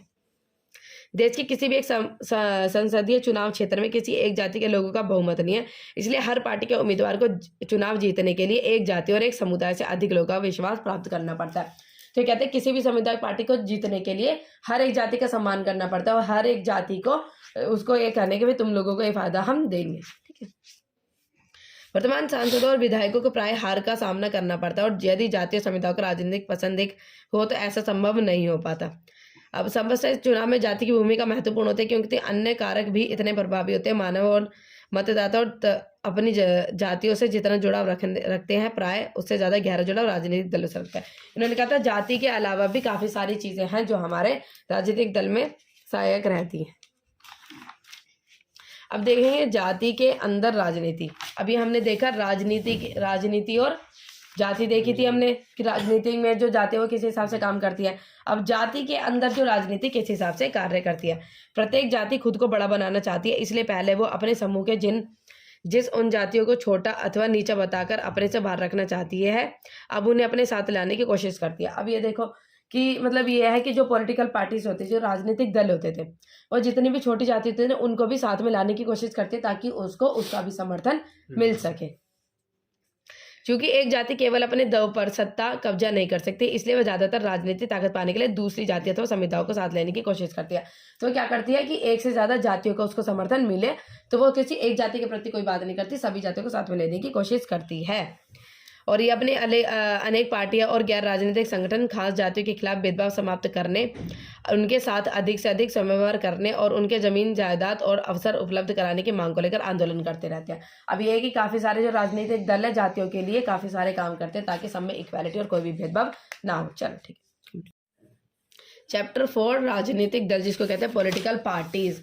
अभी देखेंगे भाई पॉलिटिकल पार्टीज क्या होती है, राजनीतिक दल जो है वो क्या होता है। तो इसमें कहा जाता है a group of people who come together to contest election and hold power. एक लोगों का मतलब एक ग्रुप पूरा जो एक साथ आता है और इलेक्शन में लड़ता है और पावर जीतने की कोशिश करता है, ठीक है, उससे पावर्स मिलती है जो इलेक्शन लड़ता है। तो ये होते हैं आपके राजनीतिक दल। इसमें कहा जाता है राजनीतिक दल के लोगों को एक जैसे संगठित समूह के तौर पर समझा जा सकता है जो चुनाव लड़ने तथा सरकार में राजनीतिक सत्ता हासिल करने के लिए उद्देश्य से कार्य करते हैं। चुनाव लड़ते हैं, ग्रुप होता है, चुनाव लड़ते हैं और सत्ता हासिल करने की कोशिश करते हैं। सत्ता हासिल होने के बाद अच्छे वो काम करते हैं, ठीक है, जैसे कि जो भी अधिकार वगैरह लोगों को दिलाने और काफी सारे सामाजिक के हित के कार्य वो करते हैं। ये होता है राजनीतिक दल और उनके कार्य। उनकी नीतियां औरों से बेहतर होते हुए लोगों का समर्थन पाकर चुनाव जीतने के बाद उन नीतियों को लागू करने का प्रयास करते हैं। अब ये वो देखो भाई राजनीतिक दल जो होते हैं कहीं कहीं पर ऐसा होता है कि सिर्फ एक ही पार्टी रहते हैं, कहीं पर दो, कहीं पर तीन। तो हम ये राजनीतिक दल के बारे में पढ़ेंगे और राजनीतिक दल है वो किस हिसाब से जो कार्य करते हैं और इंडिया में किस हिसाब से राजनीतिक दल है और कैसे कैसे होते हैं। अब ये देखो राजनीतिक दल के 3 प्रमुख हिस्से हैं। जो राजनीतिक दल होते हैं उसके 3 प्रमुख हिस्से हैं, नेता, क्रिय सदस्य और अनुयायी तथा समर्थन। जो नेता होते हैं, क्रिय सदस्य मतलब जो उसका कार्य करते हैं, जितनी पॉलिटिकल नीतियां बनाई होती है। तीसरा होता है अनुयायी और समर्थक, जो उसको समर्थ करते हैं, जैसे जिताते हैं। कोई भाई कोई पॉलिटिकल पार्टी है भाई वो जीतती तो तभी है जब कुछ सारे लोग जो हैं, ग्रुप जो हैं, काफी सारे लोग उसके पार्टी में उसके साथ समर्थ रहते हैं और सपोर्ट की वजह से ही वो जीतते हैं। राजनीतिक दल चुनाव लड़ते हैं। ज्यादातर लोकतांत्रिक देशों में चुनाव राजनीतिक दलों द्वारा खड़ा किए उम्मीदवारों के मध्य लड़ा जाता है। अब जो लोकतांत्रिक देश होते हैं, ठीक है, जो लोकतांत्रिक देश होते हैं वहां पर क्या होता है, जैसा डेमोक्रेटिकली कंट्री होती है वहां पर इलेक्शंस के द्वारा जो है लोग चुने जाते हैं, ठीक है, और इलेक्शंस के द्वारा चुने जाते हैं। इससे क्या होता है, लोग अपने मतलब भावों को बताते हैं कि भाई हम इस व्यक्ति को चुनना चाहते हैं और ये हमारे लिए ठीक है। इससे लोगों के द्वारा चुने हुए प्रतिनिधि जो है सीटों पर बैठते हैं। राजनीतिक दल अलग अलग नीति और कार्यक्रम को मतदाताओं के सामने रखते हैं और मतदाता अपनी पसंद की नीति और कार्यक्रम चुनते हैं। देश के लिए कौन सी नीतियां ठीक है। अब ये कहते हैं कि जैसे कि भाई जो लोग होते हैं वो अपने हिसाब से बताते हैं कि भाई हमको ये सब चीजें चाहिए। जो राजनीतिक दल होते हैं वो देखते हैं कि समाज हित के लिए कौन सी नीति, कौन सी चीज ठीक होगी, वो उस हिसाब की नीति को आगे बढ़ाते हैं। भाई जो नीतियां राजनीतिक दल चलाते हैं वही तो चीजें फॉलो होती हैं। राजनीतिक दल देश के कानून निर्माण में निर्णायक भूमिका निभाते हैं। ये देश के निर्माण में बहुत अच्छी भूमिका जो राजनीतिक दल निभाते हैं कि वो जो नीतियां वगैरह जो बनाई जाती है सरकार की तरफ उसको ये आगे बढ़ाते हैं, समाज हित के लिए कार्य करते हैं। तो इससे कहते हैं देश का जो है मतलब कानून निर्माण होता है और काफी सारे अच्छे काम करते हैं। राजनीतिक दल ही सरकार बनाते और चलाते। राजनीतिक दल है सरकार बनाते हैं और चलाते हैं। जैसे सरकार ने जो नीतियां वगैरह बनाई हुई है उसको चलाने का कार्य ये करते हैं। चुनाव हारने वाले दल चालक दल के विरोधी पक्ष की भूमिका निभाते हैं। अब ये देखो कॉम्पिटिटर्स। अब राजनीतिक दल के जो होते हैं विपक्ष पार्टी भी काफी सारी जरूरी होती है। अगर विपक्ष पार्टी नहीं होगी तो भाई जैसे मानो कोई एक व्यक्ति जीत गया, उसको पता है कि भाई सामने मेरे कोई भी नहीं है, तो अपने हिसाब से काम करेगा। उसको पता है कि भाई जीतना तो मुझे ही है, मैं अच्छा करूं बुरा करूं जीतूंगा तो मैं ही। अगर उसके सामने विपक्ष पार्टी नहीं होगी और अगर उसके सामने कोई कंट्रोल करने वाला नहीं होगा तो वो अपने हिसाब से कार्य करेंगे। लेकिन विपक्ष पार्टी होती तो है लेकिन वो कार्य अच्छा करती है। वो क्या करती है, अगर जैसे कोई राजनीतिक दल है वो जैसे पॉलिटिकल पार्टी से जीती हुई है, वो कोई इस तरीके का काम कर रही है जो लोगों के हित के बारे में नहीं है, तो विपक्ष पार्टी तुरंत उसको रोक देगी और ये कहेगी भाई ये काम तुम कैसे कर सकते हो, उसके खिलाफ वो आवाज उठाएगी। तो विपक्ष दल भी होनी बहुत ज्यादा जरूरी है और काफी सही है ये। जनमत निर्माण में दल महत्वपूर्ण भूमिका निभाते थे। वह मुद्दों को उठाते और जनमत निर्माण में दल और ये काफी सारे मतलब ये काफी सारे महत्वपूर्ण मुद्दे उठाते हैं। जो राजनीतिक दल जो होती है ये काफी सारे इंपॉर्टेंट मुद्दे जो हैं वो मतलब सरकार में उठाते हैं और ये सब चीजें कहते हैं सामाजिक के हित के लिए, ठीक है। राजनीतिक दल ही सरकारी मशीनरी और सरकार द्वारा चलाए जाने कल्याणकारी कामों तक लोगों को पहुंचाते हैं। जैसे सरकार कोई नीतियां वगैरह बनाती है तो वो राजनीतिक दल उन तक पहुंचाते हैं। हम लोग जैसे लोगों की जान पहचान ज्यादातर डीएम वगैरह से इतनी होती है लेकिन वो पॉलिटिकल पार्टीज में ज्यादा बनाने की कोशिश करते हैं जिससे भाई ये कहें कि भाई ये नेता है, हम लोगों की बात जल्दी सुन सकते हैं। राजनीतिक दल की आवश्यकता क्यों होती है। भाई राजनीतिक दल जो है उसकी आवश्यकता क्यों होती है। आवश्यकता इसलिए होती है क्योंकि भैया राजनीतिक दल जो होते हैं वो लोगों की मतलब बातें सुनते हैं, राजनीतिक दल के हिसाब से लोग अपनी भावना को प्रकट कर सकते हैं, जो दल उनको अच्छा लगता है, जो उनकी फीलिंग्स को समझता है, जो उनके प्रति काम करता है, वो उसको चुनाव में जिताते हैं, ठीक है। अब राजनीतिक दल कितने प्रकार के होते हैं? एक तो होता है वन पार्टी सिस्टम, जिसमें एक ही पार्टी रहती है, जिसको कहते हैं सिंगल, एक ही दल की सरकार। दूसरी होती है टू पार्टी सिस्टम, तीसरी होती है multi party system. Two party system जिसको कहते हैं दो मुख्य दल, और फिर होती है आपकी मल्टी पार्टी सिस्टम जिसको कहते हैं अनेक दल सत्ता के लिए मुकाबले। वन पार्टी सिस्टम जैसे चाइना में सिर्फ एक ही पॉलिटिकल पार्टी रहेगी, बाकी पार्टी जो है खड़ी नहीं होती है, ठीक है। उसमें एक ही पार्टी है, वही जीतती रहेगी, एक पार्टी सिस्टम होता है, ठीक है। उसमें लोगों को चुनने का अधिकार नहीं मिलता है, ना लोगों के पास ऑप्शन होता है कि किसी और को चुने, एक ही पार्टी खड़े रहते हैं। टू पार्टी सिस्टम का मतलब होता है कि दो पार्टियां रहती है, उसमें दो ऑप्शन मिलते हैं सिर्फ लोगों को, जैसे एमसीक्यू टाइप आप क्वेश्चन देखो, सिर्फ उसमें दो ऑप्शन हो आपको, ठीक है। होता है टू पार्टी सिस्टम, जिसमें से दो पार्टी होते हैं, एक को चुनेगा या फिर दूसरे को चुनेगा, ठीक है। फिर आता है आपका अनेक दल वाले सिस्टम, जिसको कहते हैं multi party system. Multi party system का मतलब होता है जिसमें एक से ज्यादा पार्टियां होती है, ठीक है। जैसे हम इंडिया में देखें, इंडिया में काफी सारी पार्टियां, इसमें लोगों के पास ऑप्शन एक नहीं तो दूसरी, दूसरी सही तो तीसरी, तीसरी सही तो चौथी। अगर जो पार्टी समझ में नहीं, इसमें लोगों को काफी सारे ऑप्शन मिलते हैं, कोई एक पार्टी अच्छा सब काम नहीं कर रही तो वो दूसरी पार्टी के समर्थन में हो जाते हैं। इस तरीके से मल्टी पार्टी सिस्टम काफी अच्छा है, जो कि इंडिया में लोगों को ऑप्शन मिल जाते हैं। और एक पार्टी सिस्टम जो अच्छा नहीं है, अगर एक पार्टी अगर गलत कर रही है तो उसको भाई उसको हारने का डर ही नहीं है, क्योंकि एक ही पार्टी सिस्टम, उसको लग रहा है भाई मैं जीतूंगी, कोई कॉम्पिटिटर नहीं है, वो अपने हिसाब से कामकाजी करेगी और तानाशाही बना कर रखेगी। तो मल्टी पार्टी सिस्टम काफी ज्यादा अच्छा है।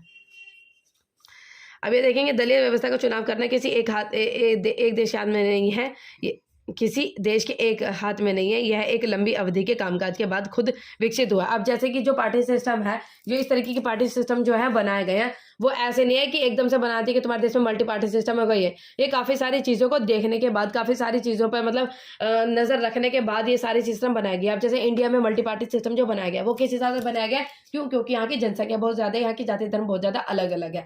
अगर एक पार्टी सिस्टम होगा, एक पार्टी सिस्टम इतनी बड़ी जनसंख्या को नहीं संभाल पाएगी और बहुत ज्यादा लोगों में डिस्क्रिमिनेशन होंगे, भेदभाव होंगे। क्योंकि अगर एक व्यक्ति चुना जाएगा, वो किसी एक जाति को अगर समर्थ कर रहा होगा, तो इसलिए हमारे इंडिया में ज्यादातर जनसंख्या और ज्यादातर जनजातियों को देखते हुए और ज्यादातर जाति धर्म को देखते हुए मल्टी पार्टी सिस्टम, जिसको कहते हैं अनेक दल की जो सत्ता है, वो बनाई गई है, जिसमें लोगों के अंदर भेदभाव ना और सभी को अपनी इच्छा के अनुसार सरकार चुनने का मौका मिलेगा। अब आते हैं आपकी पार्टी सिस्टम होती है। अब ये देखो, राजनीतिक दल होती है और आपकी क्षेत्रीय दल होते हैं। इसको कहते हैं नेशनल पार्टी और क्या कहते हैं? State party. नेशनल पार्टी और स्टेट पार्टी क्या होते हैं? नेशनल पार्टी वो होती है जो कि 6% vote in the Lok Sabha, 6% vote जो आपकी लोकसभा में जीते, 6% वोट जो आपकी, जो 6% वोट जो जीते इन 4 स्टेट इलेक्शन। किसी राज्य, टोटल राज्यसभा के इलेक्शन में 4 स्टेट इलेक्शन की 6% वोट जो जीते और 4 सीटें जीते, मतलब 2 सीटों पर जो है जीत हासिल कर ले, ये हो जाएगी आपकी राष्ट्रीय दल, ठीक है। जो देश की हर पार्टी को निर्वाचन आयोग में अपना पंजीकरण कराना आवश्यक है। और राजनीतिक दल, वो राष्ट्रीय दल वो वाली पार्टियां बनती है जो काफी अच्छे खासे नाम के होते हैं, काफी सारी पुरानी होती है, जिनका नाम काफी टाइम पहले से चला जा रहा है, और उनका चिन्ह भी वो मिलते हैं जो काफी पुराने और नाम से चले हुए आ रहे हैं। उस हिसाब से पुराने मतलब ये है कि काफी उनका नाम होता है, वो राजनीतिक राष्ट्रीय दल होते हैं और काफी इनका नाम रहता है। वो आपकी नेशनल पार्टी मतलब बड़ी पार्टियां जो हो जाती हैं, राष्ट्रीय दल इनको कहा जाता है। बड़े और स्थापित दलों को कुछ विशेष सुविधाएं मिलती है और इनको कुछ अलग से विशेष सुविधाएं भी मिलती हैं। इनको चिन्ह भी काफी अच्छे वाले जो मिलते हैं। और जो नई पार्टियां आती है, उनको क्या होता है? थोड़े नए चिन्ह मिलते हैं, इनका इतना नाम नहीं होता है, ठीक है। अब ये देखो, जिसका प्रयोग पार्टी का अधिकतम विधार करता है, इस विशेषाधिकारी और पुण्यता, इसको मान्यता प्राप्त दल भी इनको कहा जाता है। चाहे क्वेश्चन है आपका, मान्यता प्राप्त दल कौन से होते हैं? तो वह होते हैं आपके राष्ट्रीय दल होते हैं। फिर आता है आपका क्षेत्रीय दल। क्षेत्रीय दल कौन से होते हैं? क्षेत्रीय दल वो होते हैं जिसको 6% vote in the state legislative assembly, 6% vote इनको स्टेट लेजिस्लेटिव असेंबली में मिले, वो होती है आपकी क्षेत्रीय दल, इनको कहा जाता है। अब राष्ट्रीय दल देखो, जिनका example all India Trinamool Congress, जो कि 1 जनवरी 1998 को गठित की गई थी। बहुजन समाजवादी पार्टी जो 1984 में गठित की गई थी काशीराम के नेतृत्व में। भारतीय जनता पार्टी जो पूंजीगत करके 1980 में एक पार्टी बना ली। 1991 में श्याम प्रसाद मुखर्जी ने भारतीय जनसंघ का गठन किया। फिर आती है communist party of India, communist party जिसको कहते हैं सीपीआई, 1925 में गठित की गई। फिर आती है आपकी सीपीआईएम, 1964 में गठित की गई, स्थापित की गई। और इसमें क्या हो जाती है आपकी मार्क्सिस्ट लेनिनवाद में आस्था और समाजवाद, धर्मनिरपेक्षता तथा लोकतंत्र के समर्थक तथा समाजवाद और सांप्रदायिकता की विरोधी है। ये सांप्रदायिकता की विरोध करती है, ठीक है। फिर आता है Indian national Congress. Indian national Congress को, जो इंडियन नेशनल कांग्रेस है 1950 में, काफ़ी सारी पुरानी पार्टी है ये इंडियन नेशनल कांग्रेस और कांग्रेस वाली जो काफ़ी पुरानी पार्टी है ये 1885 में गठित की गई। फिर आता है आपका national Congress party. National Congress party Congress party के विभाजन के बाद, जब कांग्रेस पार्टी थी, जब इसका विभाजन हो गया, अलग हो गई, मतलब डिवाइड हो गई, तो ये नेशनल कांग्रेस पार्टी बनी 1999 में यह पार्टी बनी। अब राजनीतिक दल के लिए चुनौतियां, अब काफी सारे जो राजनीतिक दल होते हैं उनके सामने काफी सारी चुनौतियां आती है। अब चुनौती क्या है? Dynastic succession. आपने देखा होगा कि जो राजनीतिक दल है वो इस हिसाब से बनती है, जैसे वो उसका पुत्र है, मतलब वो बाप है, उसका बेटा बेटा, इस हिसाब से जो डायनेस्टिक सक्सेशन चला जाता है। पार्टी इस हिसाब से बन जाती है, भाई उसका बेटा है तो उसका मतलब पिता है, उसका बेटा भी पॉलिटिकल पार्टी में खड़ा होगा, फिर उसका बेटा भी पॉलिटिकल पार्टी में खड़ा होगा, इस हिसाब से जो है चीजें चलती जाती है। ये है कि कौन सी चुनौतियों का सामना इन्हें करना पड़ता है। फिर आते हैं आपकी मनी पावर। काफी सारे लोग हैं जीतने के लिए काफी पैसे का इस्तेमाल करते हैं, राजनीतिक दल में जीतने के लिए काफी सारी डर्टी पॉलिटिक्स इस्तेमाल करते हैं पैसे का। जिसके पास अच्छा खासा पैसा होता है वो जीतने की कोशिश करता है कि भाई, और जिसके पास नहीं पैसा होता वो नहीं अपनी पावर दिखा पाता और वो नीचे का नीचे रह जाता है। जिसके पास अच्छे पैसे होता है वो काफी अच्छी और ताकतवर पार्टी बन जाता है। और इंटरनल डेमोक्रेसी, इनके अंदर खुद में ही जो पॉलिटिकल राजनीतिक दल है इनके अंदर खुद में ही मतलब ये है कि डेमोक्रेसी नहीं है, खुद में ही वाद विवाद इनके होते रहते हैं। फिर आता है चौथी चुनौतियां, पार्टियों के बीच विकल्पित की स्थिति की lack of mechanic and choices meaningful choice. चौथी चुनौती पार्टियों के बीच विकल्पहीन की स्थिति नहीं है, और साथ ही विकल्प का अर्थ होता है कि विभिन्न पार्टियों की नीति और कार्यक्रम में महत्वपूर्ण अंतर। ये कहते हैं कि जितनी भी पॉलिटिकल पार्टीज होती है सारी एक ही तरीके की चीजें दिखाती रहती है कि भाई हम अच्छा, मतलब एक ही तरीके की चीजें बोलते हैं कि भाई अच्छे पानी तुम्हारे यहाँ पे नदी वो बनवा देंगे, अच्छा पानी का सिस्टम करवा देंगे, अच्छी मतलब ये है कि पोल्यूशन कम करवा देंगे, अच्छी शिक्षा करवा देंगे। तो ये कहते हैं कि जितनी भी पार्टीज होती है सारी एक ही तरीके प्रोमिसेस करते हैं, किसी की भी प्रोमिसेस में जो वो चीजें करने की अच्छे काम करने की कोशिश करते हैं उनमें किसी में भी अलग नहीं होता, सारी एक ही तरीके की बातें करती हैं कि भाई और करते हैं, ठीक है। फिर आता है अब ये कहते हैं कि सुधारने के लिए हाल में जो प्रयास किए गए, अब जो जितने सारे इनमें नेगेटिव चीजें आ रही थी उसमें सुधारने के लिए जो कार्य किए गए। पहले क्या होता था कि दल बदल की चीजें बहुत ज्यादा होती थी, जिसको कहते हैं एंटी डिफेक्शन लो। फिर मतलब ये है कि दल बदल बहुत होता था, दल बदल के को कम करने के लिए एंटी डिफेक्शन लो लाया गया, ठीक है। दल बदल का मतलब है कि एक पार्टी भाई उसको लग रहा है ना कि मैं नहीं जीत सकती, तो वो क्या करती थी, जो अच्छी पार्टी होती थी ना उसके समर्थन में आ जाती थी। पहले भाई जैसे एक हिस्सा है उसको लग रहा है कि भाई मैं नहीं जीत पाऊंगी, अब मेरे हार के लाले पड़ गए, तो दूसरे के साथ में समर्थन आके दल बदल कर लेती थी तुरंत ही, है ना। तो इस हिसाब से और जीतने के इस हिसाब से फिर एंटी डिफेक्शन लो आ गया। भाई ध्यान से सुनो, एंटी डिफेक्शन लो लाया गया जिससे कि इन सब चीजों को हटाया जा सके। फिर उच्चतम न्यायालय ने पैसे और अपराधियों का प्रभाव कम करने के लिए एक आदेश जारी किया। अब जो न्यायालय थे, जो आपका उच्चतम न्यायालय होते हैं, उन्होंने क्या किया, जिससे पैसे वगैरह काफी सारे लोग इस्तेमाल करते हैं जीतने के लिए, डर्टी पॉलिटिक्स इस्तेमाल करते हैं, उसको सरकार ने कम करने, न्यायालय ने कम करने की कोशिश की ताकि ये अपने पैसे को इस्तेमाल करके जीतने की कोशिश ना करे, सब में इक्वालिटी हो। जो आपकी जो नीचे वाली पार्टी थी जिनके पास इतने पैसे नहीं होते थे वो भी जीत सके इसमें। अपनी संपत्ति का अपने विरोध चल रहे हैं और आर्थिक मामले का ब्यौरा, ये सब चीजें हो गई। फिर आता है संगठित चुनाव। चुनाव आयोग ने एक आदेश के लिए सभी दलों के लिए संगठित चुनाव करना और आयकर रिटर्न भरना आवश्यक था। अभी ये कहते हैं कि जब कोई भी व्यक्ति अगर इलेक्शन लड़ेगा, पॉलिटिकल पार्टीज में जाएगा, तो सबसे पहले सारी चीजों का चिट्ठा जो है वो जमा करेगा। आपने देखा होगा कोई पॉलिटिकल पार्टी जीती है तो वो इनकम, अपनी बैकग्राउंड, और कोई भी जो मतलब कोई उन्होंने कोई वैसा काम तो नहीं किया है, कोई भी मतलब जैसे पुलिस वगैरह में तो नहीं गए, इस सारी तरीके की इन्फॉर्मेशन वो पहले अपनी देती है जब जाके वो किसी पॉलिटिकल पार्टी में खड़ी होती है, जिससे कि सारा बैकग्राउंड जो है वो सबको पता हो कि इनका क्या बैकग्राउंड है और किस तरीके की ये पार्टी है। तो सारी चीजें, इनकम वगैरह कहाँ से कितने इनकम आते हैं, सारी चीजें इनको देनी पड़ती है, जमा करनी पड़ती है। ये सारी चीजें होने लगी। अब राजनीतिक दलों के आंतरिक कामकाज को व्यवस्थित करने के लिए कानून बनाया गया और सभी दल अपने सदस्यों की सूची रखे और संविधान का पालन करें। अभी एक ही काफी सारी सूची बनाई गई कि हिसाब से वो संविधान के हिसाब से अकॉर्डिंग काम करें। और राजनीतिक दल महिलाओं के एक विशेष न्यूनतम अनुपात में जारी टिकटें दी, और जो महिलाएं उनकी कंडीशन भी पॉलिटिक्स में सुधारने की कोशिश की गई ताकि जो महिलाएं हैं वो भी पॉलिटिकल पार्टीज में, राजनीतिक पार्टीज में खड़ी हो सके। चुनाव का खर्च सरकार उठाए, ये कुछ ऑप्शन दे रहे हैं, जिससे कि हाँ ये कुछ ऐसे ऑप्शन दे रहे हैं कि जिनको हम समझा सकते हैं कि हम कैसे और भी चीज़ें अच्छी कर सकते हैं। इसमें बताया कि जो इन सभी दलों का खर्चा कौन है, सरकार उठाए, इस तरीके की चीज़ें। अब दो अन्य तरीके जिससे राजनीतिक दलों को सुधारा जा सकता है, कौन से और अन्य तरीके जिससे राजनीतिक दल को सुधारा जा सकता है, मतलब जो हम अपनी तरफ से चीज़ें बताते हैं कैसे इनको सुधारा जा सकता है। अब राजनीतिक दल के ऊपर लोग अपना दबाव बनाए, जैसे लोग हैं भाई इस तरीके से दबाव बनाने की कोशिश करें, भाई तुम कोई काम करते क्या देते हो, करते नहीं हो, और उसके बाद क्या कहें कि भाई जो पैसे वगैरह इतने इस्तेमाल करते हैं, इन सब चीज़ों को अगर लोग दबाव बनाए तो इन सब चीज़ों को सुधारा जा सकता है। और दूसरा तरीका क्या है, सुधार की दिशा रखने वाले स्वयं को राजनीतिक दल में उतरना पड़ता है। जो लोग कहते हैं कि भाई सुधार नहीं हो रहा और ये सब चीज़ें, तो कहा जा रहा है कि उसमें लोगों को खुद भी जो है राजनीतिक में उतरना चाहिए, क्योंकि भाई राजनीतिक में उतरेंगे तो जिसके पास अच्छी चीज़ें होंगी, अच्छे फैसले लेने का होगा, जिसको लगता है कि ये सब चीज़ें गलत हो रही है और मैं उससे ज़्यादा अच्छा फैसला ले सकता हूँ, तो राजनीतिक दल में वो खुद उतरे और खुद अपनी पार्टीज बनाए और खुद अच्छा काम करने की कोशिश करें। तो ये चीज़ें हैं जिससे हम इनको सुधार कर सकते हैं। एंड तो बेटा जो चैप्टर आज हम करने वाले हैं वो है लोकतंत्र के परिणाम, क्या रिजल्ट ऑफ डेमोक्रेसी, मतलब चैप्टर नंबर 5 हमारी पॉलिटिकल साइंस 10th क्लास का है। अच्छा, इसका क्या मतलब है कि लोकतंत्र के परिणाम क्या है। लोकतंत्र जो हमने अपने यहाँ पर, हमारे यहाँ पर कौन सा सिस्टम है, लोकतंत्र। अब जो लोग लोकतंत्र नहीं जानते वो तो पुराना लेक्चर देखें, नहीं तो मैं शॉर्टकट में बता देता हूँ। एक ऐसा तंत्र, एक ऐसा सिस्टम जिसके अंदर बेटा सरकार या अपना प्रतिनिधि या अपना राजा या अपना नेता हम खुद चुन सके, मतलब लोग खुद चुन सके, ऐसा सिस्टम को कहते हैं तंत्र, लोगों को कहते हैं लोक। तो लोगों का तंत्र सिस्टम, ऐसा लोगों का सिस्टम जिसके द्वारा बेटा आगे सरकार चुनी जा सके, उसको क्या बोलते हैं, लोकतंत्र, डेमोक्रेसी।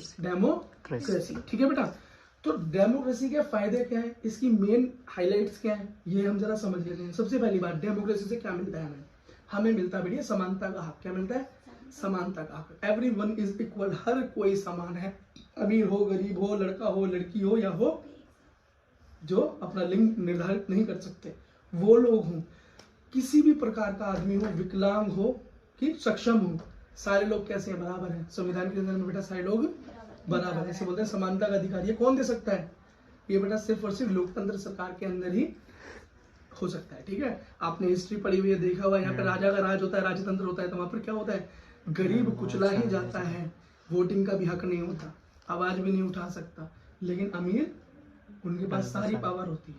ठीक है, अगली चीज देखो बेटा, व्यक्ति के मान सम्मान, मतलब मान और सम्मान की रक्षा भी बेटा इसके अंदर होती है। अगर आपका कोई अधिकार छीनता है, आपका कोई समानता का अधिकार छीनता है, कितने लोकतांत्रिक अधिकार है हमारे पास, 6, कितने 6 लोकतांत्रिक अधिकार है, याद कराए थे बेटा, याद कराए थे ना।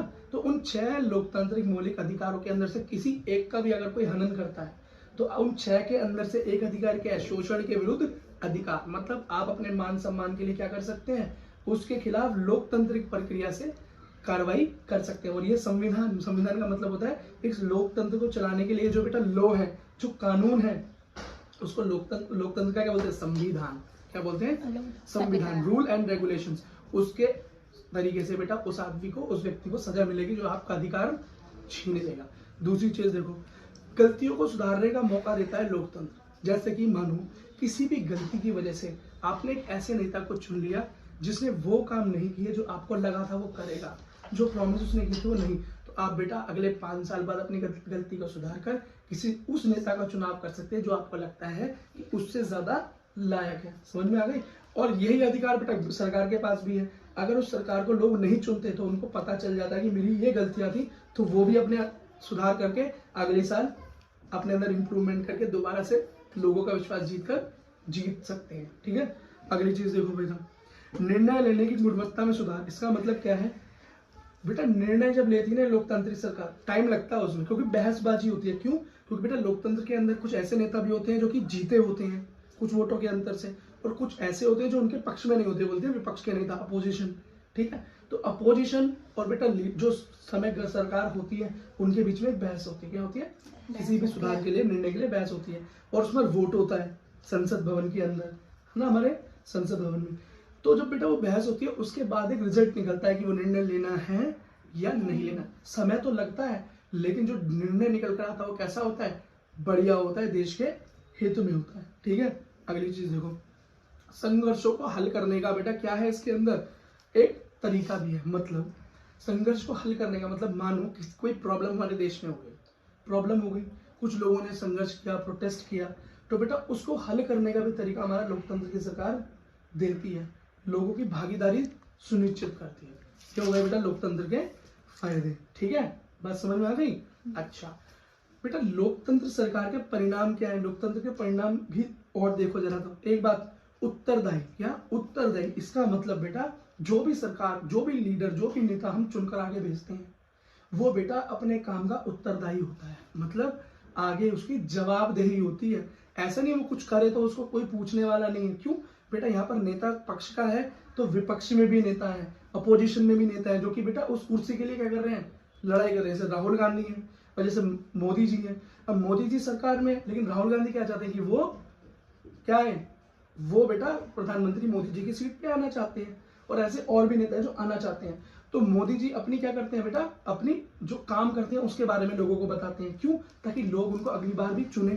और बेटा दूसरे जो विपक्ष में नेता जैसे राहुल गांधी हैं, केजरीवाल है, वो क्या करते हैं, वो बेटा उन नेताओं की, मतलब भाजपा जो इस टाइम गवर्नमेंट में है या मोदी जी जो प्रधानमंत्री हैं, उनकी कमियां गिनवाते हैं। क्या करवाते हैं बेटा, कमियां गिनवाते हैं। ठीक है, तो यही तो है उत्तरदायित्व। तो उनको बेटा सफाई भी तो देनी पड़ती है कि आप जो बेटा हम पे आरोप लगा रहे हो, राहुल गांधी जो मोदी जी के बारे में कह रहे हैं वो गलत है या सही है। इस बात के लिए क्या होता है, वाद विवाद होता है, बहस होती है, प्रेस कॉन्फ्रेंस होती है, जवाब दी जाती है। इससे क्या होता है, जनता को पता चलता है कि ये बात सच है क्या झूठ है।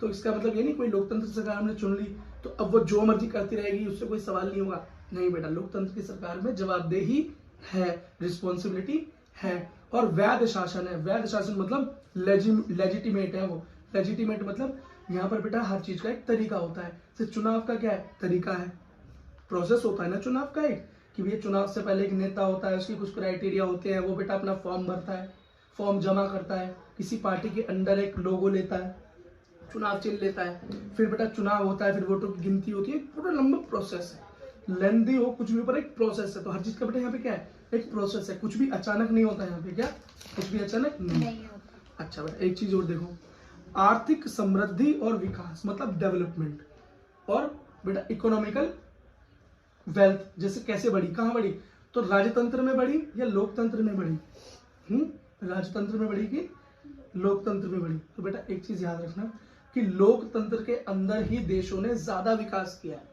लोकतंत्र के अंदर ही देश ज्यादा अमीर हुए हैं, लोकतंत्र के अंदर ही लोग ज्यादा खुश रहे हैं, लोकतंत्र के अंदर ही बेटा देशों ने ज्यादा डेवलपमेंट की है हर क्षेत्र में। तो इसलिए बेटा इस लिहाज से लोकतंत्र क्या है, ज्यादा अच्छा ऑप्शन है। दूसरा बेटा यहाँ पर असमानता तो होती नहीं, गरीब और अमीर के अंदर हम बराबर है। ऐसा तो है नहीं कि गरीब वोट देने जा रहा है तो उसके अंदर पावर कम है, अमीर वोट देगा तो 10 वोटों में गिना जाएगा। नहीं बेटा, गरीब दे तो वो भी एक और अमीर दे तो वो भी एक। तो क्या हो गया बेटा, सरकार चुनने की पावर सबके बाहर क्या है, बराबर है। और ये काम सिर्फ लोकतंत्र में ही हो सकता है। ठीक है, अच्छा बेटा एक और चीज देखिए, लोकतंत्र ही एक ऐसा तंत्र है जहाँ पे सामाजिक विविधता का आवास होता है, निवास होता है। मतलब ये सामाजिक विविधता क्या है भाई, सामाजिक विविधता का मतलब होता है भाई कि एक समाज ऐसा है जिसके अंदर बहुत अलग अलग तरह के लोग रहते हैं। बहुसंख्यक है मेजोरिटी, और अल्पसंख्यक है माइनॉरिटी।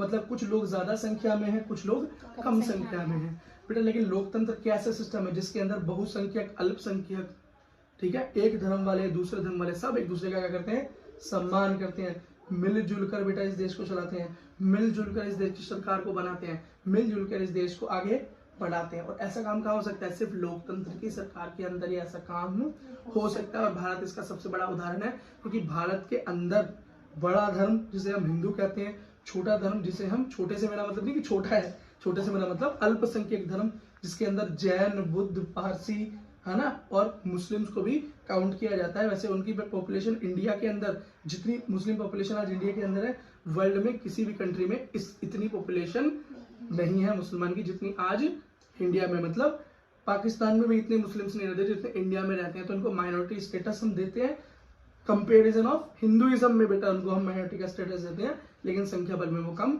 नहीं है। फिर भी हम बेटा मिलकर रहते हैं, मिलकर रहते हैं। ठीक है बेटा, अच्छा और बेटा एक और चीज, महिलाओं की सुरक्षा, महिलाओं का डेवलपमेंट, महिलाओं का विकास और महिलाओं का सम्मान सिर्फ और सिर्फ लोकतंत्र की सरकार में मिला है। आपने जितनी भी हिस्ट्री इससे पहले पढ़ी आपने देखा होगा, यूरोप के अंदर, फ्रांस के अंदर कहीं भी बेटा औरतों को वोटिंग का राइट नहीं मिला, लेकिन लोकतंत्र के अंदर औरत भी वोट दे सकती है। सेम आदमी वाले उसके अंदर बेटा क्या है, वही समानता उसके साथ है। अमीर गरीब औरत नहीं देखते, उम्र उस औरत की 18 से ऊपर होनी चाहिए। तो आदमी के लिए भी एक क्राइटेरिया है ऐसा नहीं औरत की उम्र कुछ हो, आदमी की कुछ हो, औरत अमीर होनी चाहिए, नहीं, हर तरह की एक औरत उसी एज क्राइटेरिया में बेटा। तो महिलाओं का सम्मान कहाँ है? लोकतंत्र के अंदर ही क्या है बेटा? महिलाओं का, हाँ। और जातियों के बीच में बेटा जो अंतर है वो भी लोकतंत्र ने क्या खत्म कर दिया। अब कोई भी जाति हो, बिरादरी हो, सबका वोट का ताकत बराबर है। तो नेता बेटा छोटी जाति हो तो वहां, बड़ी जाति हो तो वहां सबके हाथ जोड़ता है, क्योंकि वोट की पावर सबके पास बराबर है। दूसरी बात, आरक्षण देकर उन लोगों को नीचे से ऊपर लाया गया, ताकि बेटा ये असमानता जो हमारे समाज में कहीं ना कहीं थी उसको कम किया जा सके। लेकिन बेटा यह सिस्टम कुछ सालों के लिए ही था, लेकिन इसको आजकल पॉलिटिकल स्ट्रेंथ के लिए, पॉलिटिकल लीडरशिप के लिए या अपने फायदे के लिए उस सिस्टम को बढ़ाया जा रहा है, जो कि थोड़ा सा गलत भी होता जा रहा है। कई जगह ठीक भी है, कई जगह गलत भी है, एक बहस का मुद्दा हो सकता है। लेकिन बेटा इस चैप्टर के अंदर ये बहस का मुद्दा नहीं है, तो इसी के साथ इस चैप्टर को हम अंत करते हैं।